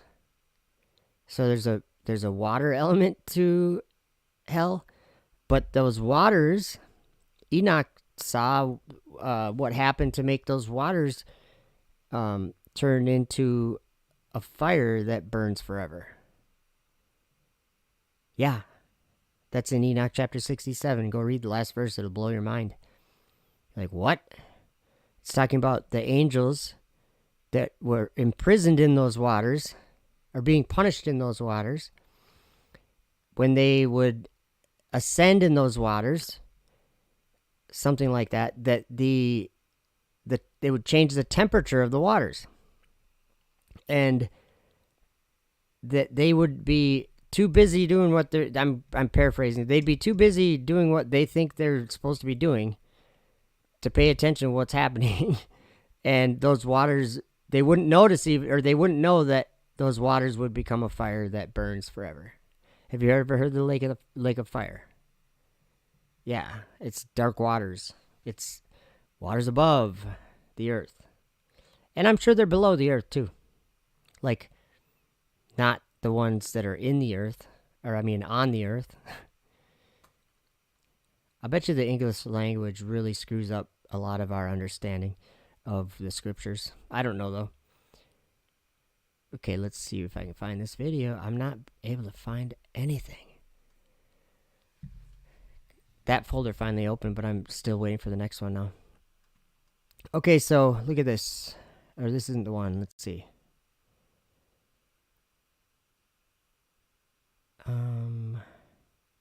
North. Is this the one? Wow, my computer's just giving me trouble now. Belinda's right. It's the end. It is the end. Okay, I'm canceling. I don't know what's wrong with my program. I can't get it to pull up videos. I'm going to try again on maybe a more simple of a... Yeah, let me try a more simple of a folder. Some of my folders are really big. Oh no, nothing matches? What in the world? That isn't right. Oh, I was in okay, hold on. Trying a different way. So, Intellectual Ketchup, if you're still here, I got a question. Is Matthew one of the fellas that was on your live stream with David Weiss, or is that someone else? That's maybe why I'm just wondering. Okay, let's see here. Yeah, this is taking forever. My computer is... We're getting there, though. Something's coming. I'm just trying to find different ways to get to this video. I might have to resort to going to my YouTube channel and watching it there. I wonder if that even... I'll do that while I'm waiting for this folder to open. And right now, I don't even know what you guys have on the screen. I'm guessing that it's where my mouse is. But it's covered up with that, with the page I'm trying to open with. So I'm backing myself in a corner real fast. Let's go to my YouTube.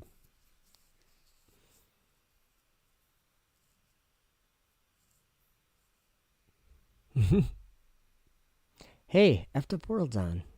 What direction is north? There's a lofty mountain. All right, everything's happening all at once. We're going to my YouTube channel, or my studio, and I'm able to open another folder, possibly. It's working on it. But this one might be the one. We'll see. Hey, I got a new subscriber. All right. Let's see here. Content. And I think it was... Uh-oh. Oh, never mind. I think it was... Will we see this? Whoops. Yeah, there it is. Okay, we're going to watch this, if you guys don't mind. Oh, I got to move this back. See, look at this. We're still working on it. We're still working on it. Okay, good. You got the desktop. Okay, we're going to watch this video. This has got Daniel 8 in it. And I just want to point out that I think Daniel was describing things that are so clear in our world today, specific things too. And it explains why he would be talking about a ram and a he-goat flying in the sky, you know, above the surface of the earth without touching the ground, and even waxing great even to the host of heaven. They went all the way up to the stars. I think we have something in our world that Daniel was describing. So I'll leave it at that. But I'm going to play this video. And if it plays, I'll be happy.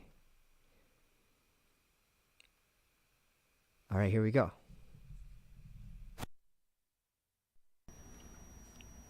There is something awesome that I've learned from the prophet Daniel.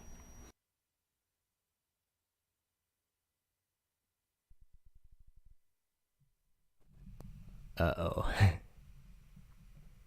We'll see.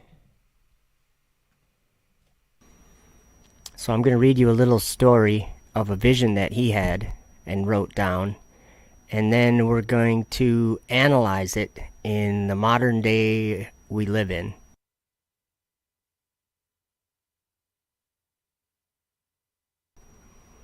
In the 3rd year of the reign of King Belshazzar, a vision appeared unto me, even unto me Daniel, after that which appeared unto me at the first. And I saw in a vision, and it came to pass, when I saw, that I was at Shushan in the palace, which is in the province of Elam. And I saw in a vision, and I was by the river of Ulai. Then I lifted up mine eyes, and saw, and behold, there stood before the river a ram which had 2 horns, and the 2 horns were high, but one was higher than the other, and the higher came up last. I saw the ram pushing westward, and northward, and southward, so that no beasts might stand before him, neither was there any that could deliver out of his hand. But he did according to his will, and became great. And as I was considering, behold, an he-goat came from the west on the face of the whole earth, and touched not the ground. And the goat had a notable horn between his eyes. And he came to the ram, which had 2 horns, which I had seen standing before the river, and ran unto him in the fury of his power. And I saw him come close unto the ram, and he was moved with choler against him, and smote the ram, and brake his 2 horns. And there was no power in the ram to stand before him, but he cast him down to the ground, and stamped upon him. And there was none that could deliver the ram out of his hand. Therefore the he-goat waxed very great, and when he was strong, the great horn was broken, and for it came up 4 notable ones. Uh-oh. For some reason, I don't know if this is... I know this is the right video, but it doesn't seem like it's synced with the video right. Let's see. Okay, maybe I'm turning the quality down. I don't think the quality is all that important. But it might get ones toward the 4 winds of heaven. And out of one of them came forth a little horn, which waxed exceeding great toward the south, and toward the east, and toward the pleasant land. And it waxed great, even to the host of heaven. And it cast down some of the host and of the stars to the ground, and stamped upon them. If you notice all the words or phrases that I have highlighted in blue, you'll notice that they're all Daniel expressing that he is seeing these things he's explaining. He's seeing them with his eyes. And it's very important that we don't forget that. So in verse 3, Daniel says he lifted his eyes and he saw a ram that had 2 horns. Let's look at that word ram, because I think that although it sounds like he's talking about an animal, I don't think he is. In Strong's Concordance, it's number 352, Ayil, A-Y-I-L, and the definition is a ram. And also we will look at Strong's Exhaustive Concordance, which mentions the word post and pilaster. Let's look a couple other places that that word is used in the Bible. In 1 Kings 6 verse 31, it's used as a lintel, which is part of the entrance for Solomon's temple. And also in Ezekiel 40 verse 9, it's used as gateposts. And in both of these cases, it's used as a noun for a projecting pillar or pilaster. In verse 5, Daniel also says that he saw a he-goat that was coming from the west on the face of the whole earth, not touching the ground. That means he was flying. So he saw a goat that was flying, and the goat had a notable horn between his eyes. And in verse 6 it says that he came to the ram that had the 2 horns, which he saw standing by the river, and ran unto him in the fury of his power.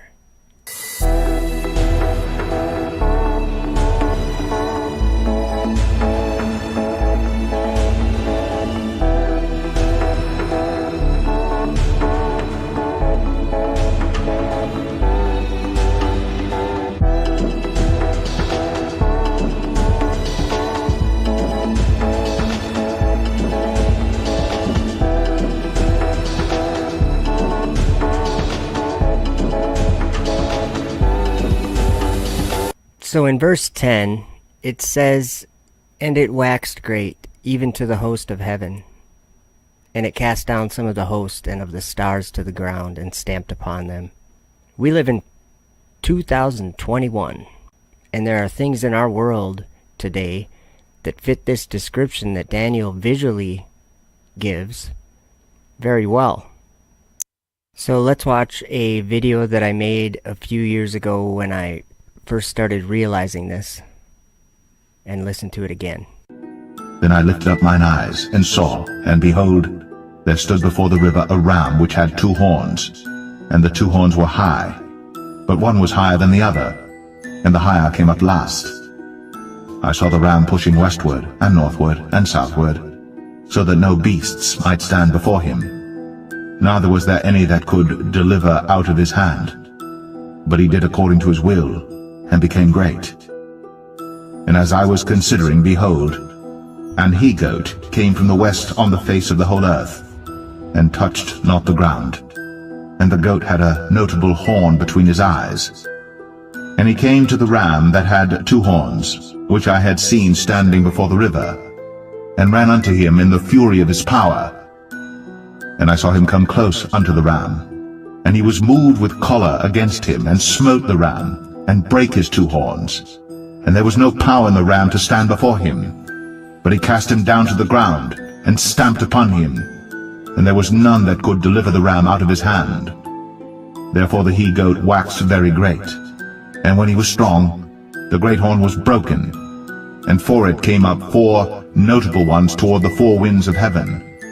And out of one of them came forth a little horn, which waxed exceeding great toward the south, and toward the east, and toward the pleasant land. And it waxed great, even to the host of heaven. And it cast down some of the hosts and of the stars to the ground, and stamped upon them. Yea, he magnified himself even to the prince of the host, and by him the daily sacrifice was taken away.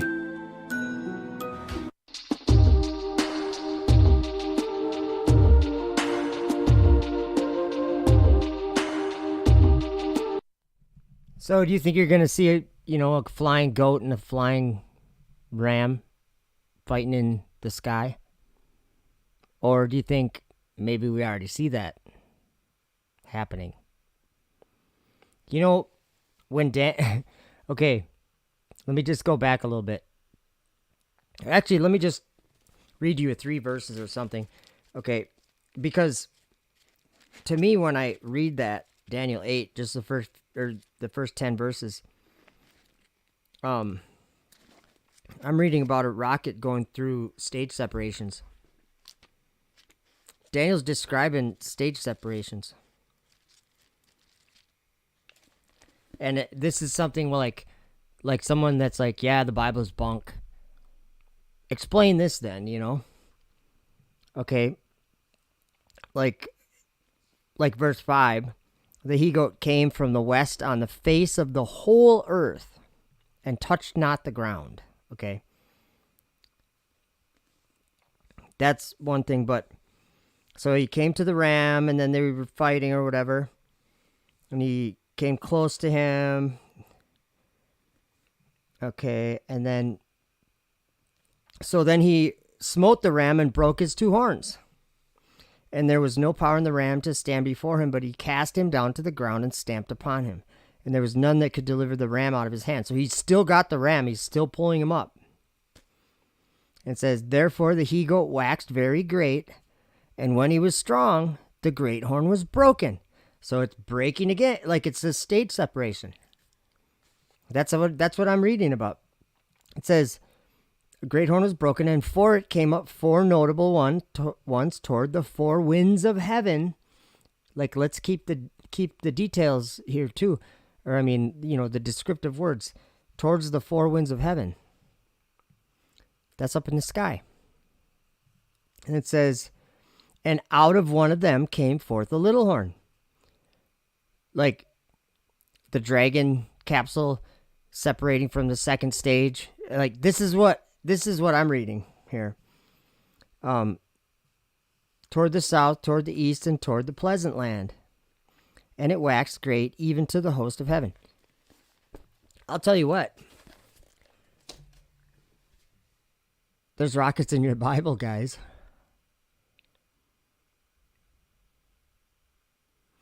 I could show you another place where there's rockets in the Bible.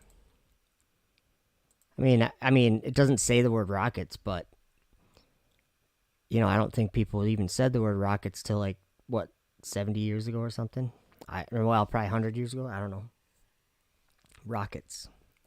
That word isn't in your Bible. But Zechariah did see a flying roll. And he even gave the size of it. And then the angel told him, oh, this is the curse that goes forth over the face of the whole earth. Might as well just say, oh, that's a rocket. That's a bad thing. You know what? That's not a good thing. Then I turned and lifted up mine eyes and looked, and behold, a flying roll. And he said unto me, what seest thou? And I answered, I see a flying roll. The length thereof is 20 cubits, and the breadth thereof is 10 cubits. Then said he unto me, this is the curse that goeth forth over the face of the whole earth. For every one that stealeth shall be cut off as on this side according to it, and every one that sweareth shall be cut off as on that side according to it. I will bring it forth, saith the Lord of hosts, and it shall enter into the house of the thief, and into the house of him that sweareth falsely by my name. And it shall remain in the midst of his house, and shall consume it with the timber thereof and the stones thereof. When I think it's in Revelation, which says, he will destroy those who destroy the earth. Yeah, it's those rich guys, the billionaires. They build these powerful rockets, and they try to fight God with them, just like Nimrod with the Tower of Babel. Let's see here. I was going to show you something that came to mind about heaven. A lot of people laugh at the idea of the spiritual realm or any kind of stuff like that, like at the heavens or God. Well, Enoch, where was I going? 45. So there's a lot of people that, I'll just say it this way. There's a lot of people who deny the name of the dwelling of the holy ones and the Lord of spirits. They deny heaven. So there's a parable that Enoch chapter 45. This is the second parable concerning those who deny the name of the dwelling of the holy ones and the Lord of spirits. It's not saying they deny the Lord of spirits or they deny the angels. It's saying they deny the dwelling of the holy ones and the Lord of spirits. Yeah, Intellectual Ketchup, send me an email if you want. We can connect up or whatever. I just use effedupworld@gmail. And I don't check it very often, so I'm horrible at that. YouTube has ruined my email experience. Like, I'm scared to check my email, because when I get one from YouTube, I'm like, no! And you gotta, they say jump, you gotta jump. You know what I mean? I think we should call it ThemTube. It's like, it's not YouTube anymore, it's those guys' tube, or whatever. So it says, and into heaven they shall not ascend, and on earth they shall not come. Such shall be the lot of the sinners who have denied the name of the Lord of spirits, who are thus preserved for the day of suffering and tribulation. On that day, mine elect one, that's Jesus, shall sit on the throne of glory, and shall try their works. And their places of rest shall be innumerable, and their souls shall grow strong within them when they see mine elect ones, and those who have called upon my glorious name. So that's one other thing that I think is important. We don't know everything, guys. So what I say is to remember as often as we can, to remind ourselves that we don't know everything. We don't think we lived our whole life on a spinning ball and didn't really think of it. And then one day we started to realize something and didn't know what was happening, didn't know where it was coming from, didn't know why. But we knew something was happening. We were seeing something, and it just gets clearer and clearer, almost like we were blind and all of a sudden a miracle was happening and our blindness was like going away, and all of a sudden we're starting to be able to see the real world. So, what is it in Joel? Let's look at this. In Joel 2, talks about calling on the name of the Lord. There's deliverance in Mount Zion. Let's see here. Where is this? Chapter 2. I guess I can just hit the next button. Wow, this talks about his holy mountain again. Blow ye the trumpet in Zion, and sound an alarm in my holy mountain. Let all the inhabitants of the land tremble, for the day of the Lord cometh, for it is nigh at hand, a day of darkness and of gloominess, a day of clouds and of thick darkness, as the morning spread upon the mountains, a great people and a strong. There hath not been ever the like, neither shall be any more after it, even to the years of many generations. But in this chapter, there's a lot of stuff it talks about. I'll read some of these verses. The earth shall quake before them, the heavens shall tremble. The sun and the moon shall be dark, and the stars shall withdraw their shining. And the Lord shall utter... Sorry, I have candy in my mouth, guys. And the Lord shall utter his voice before his army, for his camp is very great. For he is strong that executeth his word. For the day of the Lord is great and very terrible, and who can abide it? Look at what they titled this, Return with All Your Heart.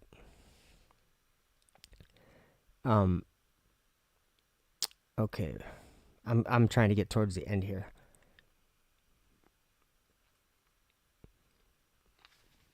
And I will restore to you the years. Okay, that's not the one. Okay, 27. And ye shall know that I am in the midst of Israel, and that I am the Lord your God, and none else, and my people shall never be ashamed. And it shall come to pass afterward that I will pour out my spirit upon all flesh, and your sons and your daughters shall prophesy. Your old men shall dream dreams, your young men shall see visions, and also upon the servants and upon the handmaids in those days will I pour out my spirit. And I will show wonders in the heavens and in the earth, blood and fire and pillars of smoke. The sun shall be turned into darkness and the moon into blood before the great and terrible day of the Lord come. And it shall come to pass that whosoever shall call on the name of the Lord shall be delivered. For in Mount Zion and in Jerusalem shall be deliverance, as the Lord hath said, and in the remnant whom the Lord shall call. That's awesome. So that's why I'm saying we don't know everything. But this does say, I mean, if we read this chapter, it talks about repenting and turning away from where is it? Who knoweth if he will return and repent and leave a blessing behind him, even a meat offering and a drink offering unto the Lord your God. Therefore also now saith the Lord, turn ye even to me with all your heart, with fasting and with weeping and with mourning, and rend your heart and not your garments, and turn unto the Lord your God. For he is gracious and merciful, slow to anger and of great kindness, and repenteth him of the evil. You guys know what repent means, right? Maybe we should just look at that word in this in the Hebrew here, because I don't know if I have. Where was I? Let's just look at this verse 14.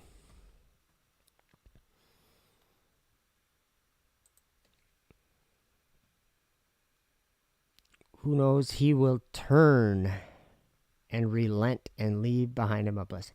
So I wonder what. We might have to look at both of these. He will. This is the word right here. Shub.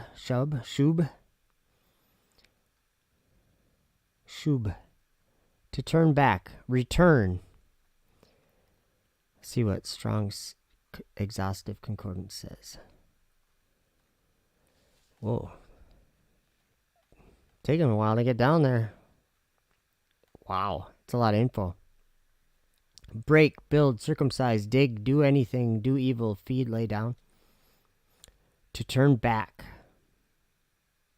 Generally, to retreat. Interesting. With the idea of return to the starting point. Interesting.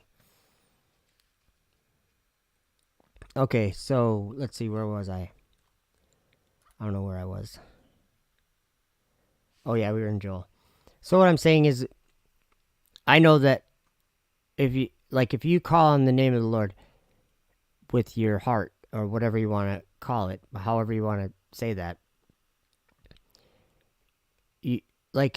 for me, I don't know if maybe that's something that happens as you learn more common sense facts, things about the real world, and not like this fairy tale idea of a universe.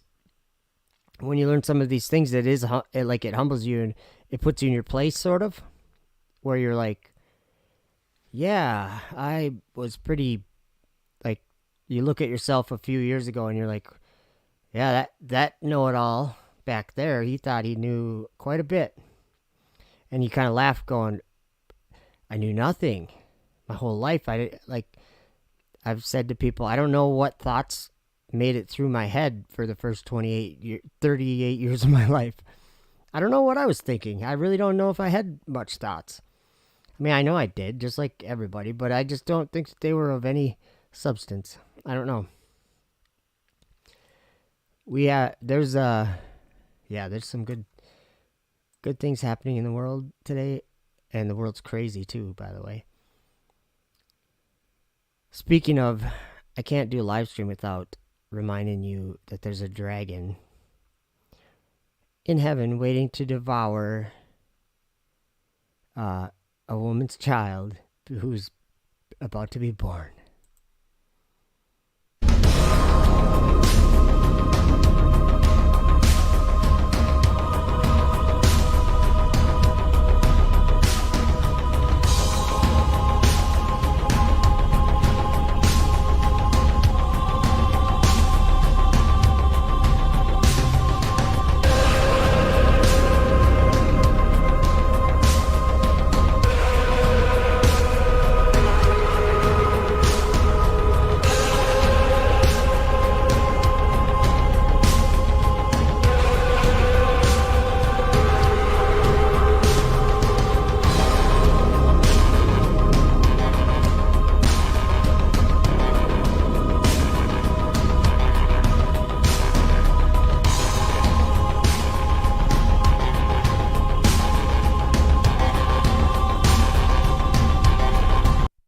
Okay, so I'm playing a video. I just stopped that because you've probably seen it. If you haven't, if you go to my channel, you'll hear about the dragon. But why would I say that Earth is flat? I made this video like 2 years ago or something, where I tried to just explain with my own words, really not quickly, but like in a short amount of time, why I would say the Earth is flat. A lot of us say that the Earth is flat, and it sounds crazy, and it sounds like that couldn't be true. Because we live on a globe. But let me try to explain a little bit from my point of view why I would say that the Earth is flat. Why would someone at age, 5 years ago I was 38. Why did I start saying, hey, I think the earth is flat? And why did I buy some nice optics and telescopes and start researching and studying the sky and studying how far we can see on the surface of this earth? Why would I do that? A lot of people would say, Joe says the earth is flat because he wants to be special. He has a need to be different, or, you know, wants to be looked at differently or something. And I totally get that. But what I would actually say myself is that it's not because I want anything. It's because I was called by Jesus to be a witness of his marvelous light and to give my testimony about what I bear witness to. That's why I say the earth is flat. And there's another reason too. Because of what Paul said in 2 Thessalonians 2, verses 10 through 12. And with all deceivableness of unrighteousness in them that perish, because they received not the love of the truth, that they might be saved. And for this cause God shall send them strong delusion, that they should believe a lie, that they all might be damned who believed not the truth, but had pleasure in unrighteousness. The people who don't receive the love of the truth will be damned. So it has nothing to do with Joe wanting to feel special or any of these other people that are saying these same things. We don't want to feel special. We love you and care about you and have learned supernaturally and seen supernaturally the truth in this world. And this world is full of lies. And the lies don't seem like lies because we were all born believing them. Our parents believed them. Their parents believed them. And now people have seen the truth. And it surrounds you in this world. It surrounds you.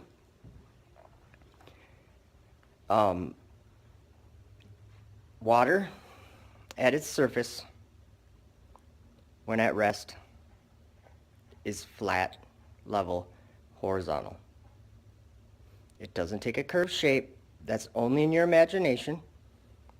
I have proved this in reality to myself, and I have my YouTube channel that I share publicly my observations. And maybe you haven't gone out to do these observations and see, to prove to yourself that if we were on a spinning ball, two things.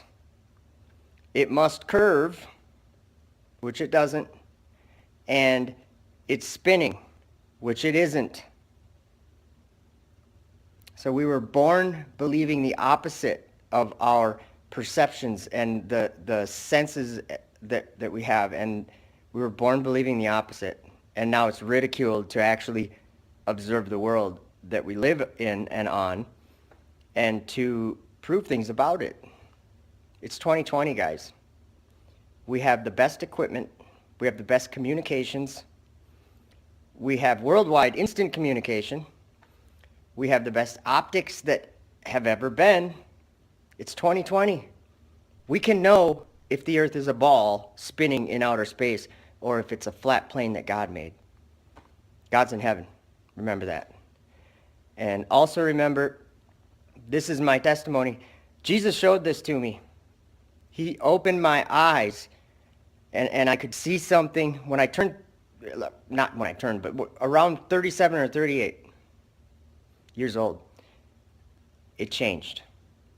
My eyes were open. My perceptions were used more clearly. I could see clearer. I comprehend things that I didn't even know existed. He showed me the truth, and I want you to see it because it's crucial for your eternal life. And that is my testimony. I counsel thee to buy of me gold tried in the fire, that thou mayest be rich, and white raiment, that thou mayest be clothed, and that the shame of thy nakedness do not appear. And anoint thine eyes with eye salve, that thou mayest see. As many as I love, I rebuke and chasten. Be zealous therefore and repent. Behold, I stand at the door and knock. If any man hear my voice and open the door, I will come in to him, and will sup with him, and he with me.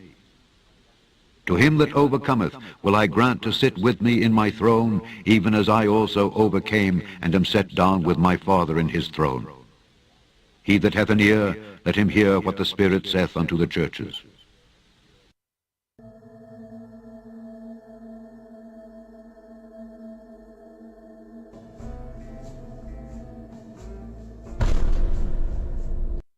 I get that a lot. But NASA live. We don't live on a spinning ball. Earth is flat.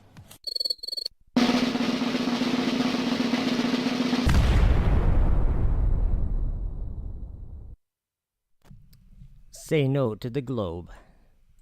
So I do have one more video if you guys want, and since I brought it up, I better play it after I play this effed up world video game really quick. It's called Giant Ball of Lava. Here we go. Oh, that was a horrible start. It was muted. Hold on, let me restart it. Crust. Earth is a giant ball of lava with a thin crust on the top. Thin crust. And it's mostly just a big ball of lava. That's Earth. Giant ball of lava.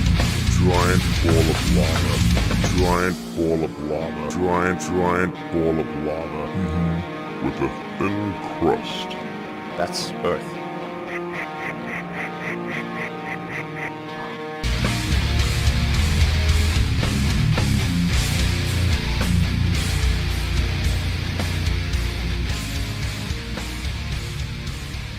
That is real science. And if you talk about symbolism, we got the, nine-headed dragon rocket, run by Elon Musk. Liftoff. Semper Fi, aim high. Go Falcon, go Dragon. That's where you have to go to Effed Up World and watch his videos about all the symbolism. If you look at these flat earth videos, they have hundreds of thousands of views, and just the thumbs up are just thousands and thousands of thumbs up. Look, I put up a video preaching against flat earth where I just mentioned it a few minutes in a sermon, 1,000 thumbs down.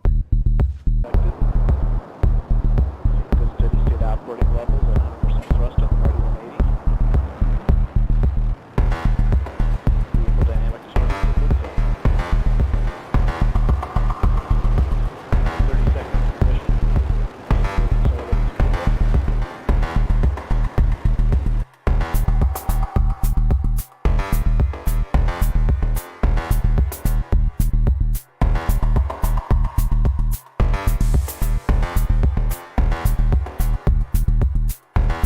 Verse 3, and there appeared another wonder in heaven, and behold, a great red dragon, having 7 heads and 10 horns and 7 crowns upon his heads. And his tail drew the third part of the stars of heaven. So Satan and his fallen beings inhabit up there in outer space. But remember, the Bible says he's the prince of the power of the air. Now, these satellites, if they're all the way up there at outer space, could the devil have a play in that one? Well, they mention about one time where they launched a thing called Dragon, which is very interesting. That name, Dragon. And Satan is right up there at the stars, and then now people are launching a thing called Dragon, and Elon Musk is launching all these satellites up there. Splashdown in the Pacific Ocean. Welcome to Space to Ground. I'm Isidro Reyna. SpaceX's Dragon splashed down on March 19th, marking the end to its 10th resupply mission. More than 5,400 pounds of cargo, science, and technology demonstration samples made it back to Earth on Dragon, with the majority bound for laboratories around the globe for analysis. It's a beast. So how does it feel to ride in a Dragon on top of the beast named Falcon 9? Yeah, wow. I tell you, I don't know if there's words really to properly describe what that felt like. You talked about sitting on a dragon on top of the beast, and it definitely was. You knew you were going somewhere, and this one was a little bit longer, so we actually had to live in dragon for quite a while. Ride in a dragon on top of the beast named Falcon 9. And I beheld another beast coming up out of the earth. And he had 2 horns like a lamb, and he spake as a dragon. Sitting on a dragon on top of the beast. Yeah, wow.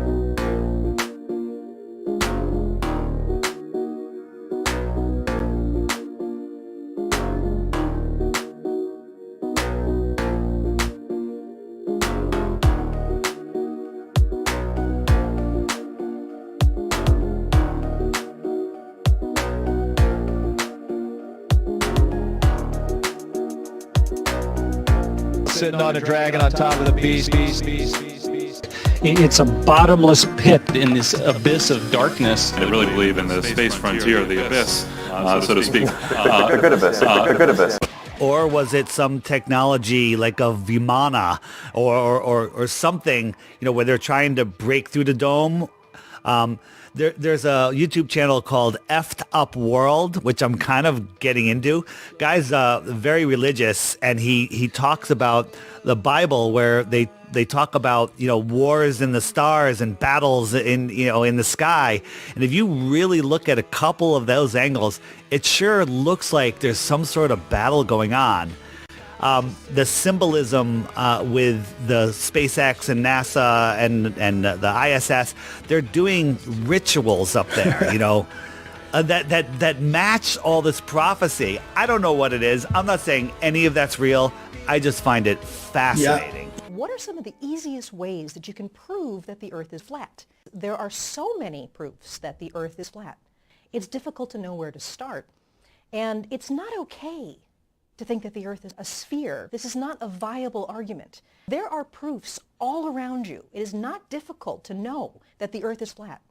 In fact, people have known this for way more than 2,000 years. Go out to a lake, flat. And you could make all kinds of measurements. Then there are some other proofs that are a little more obscure, but they're actually really lovely. So people have known that the Earth is flat for thousands of years. It's not okay to say that the Earth curved. It's something where I keep getting this question. We really need to put this question to bed because we've known the Earth is flat. Flat.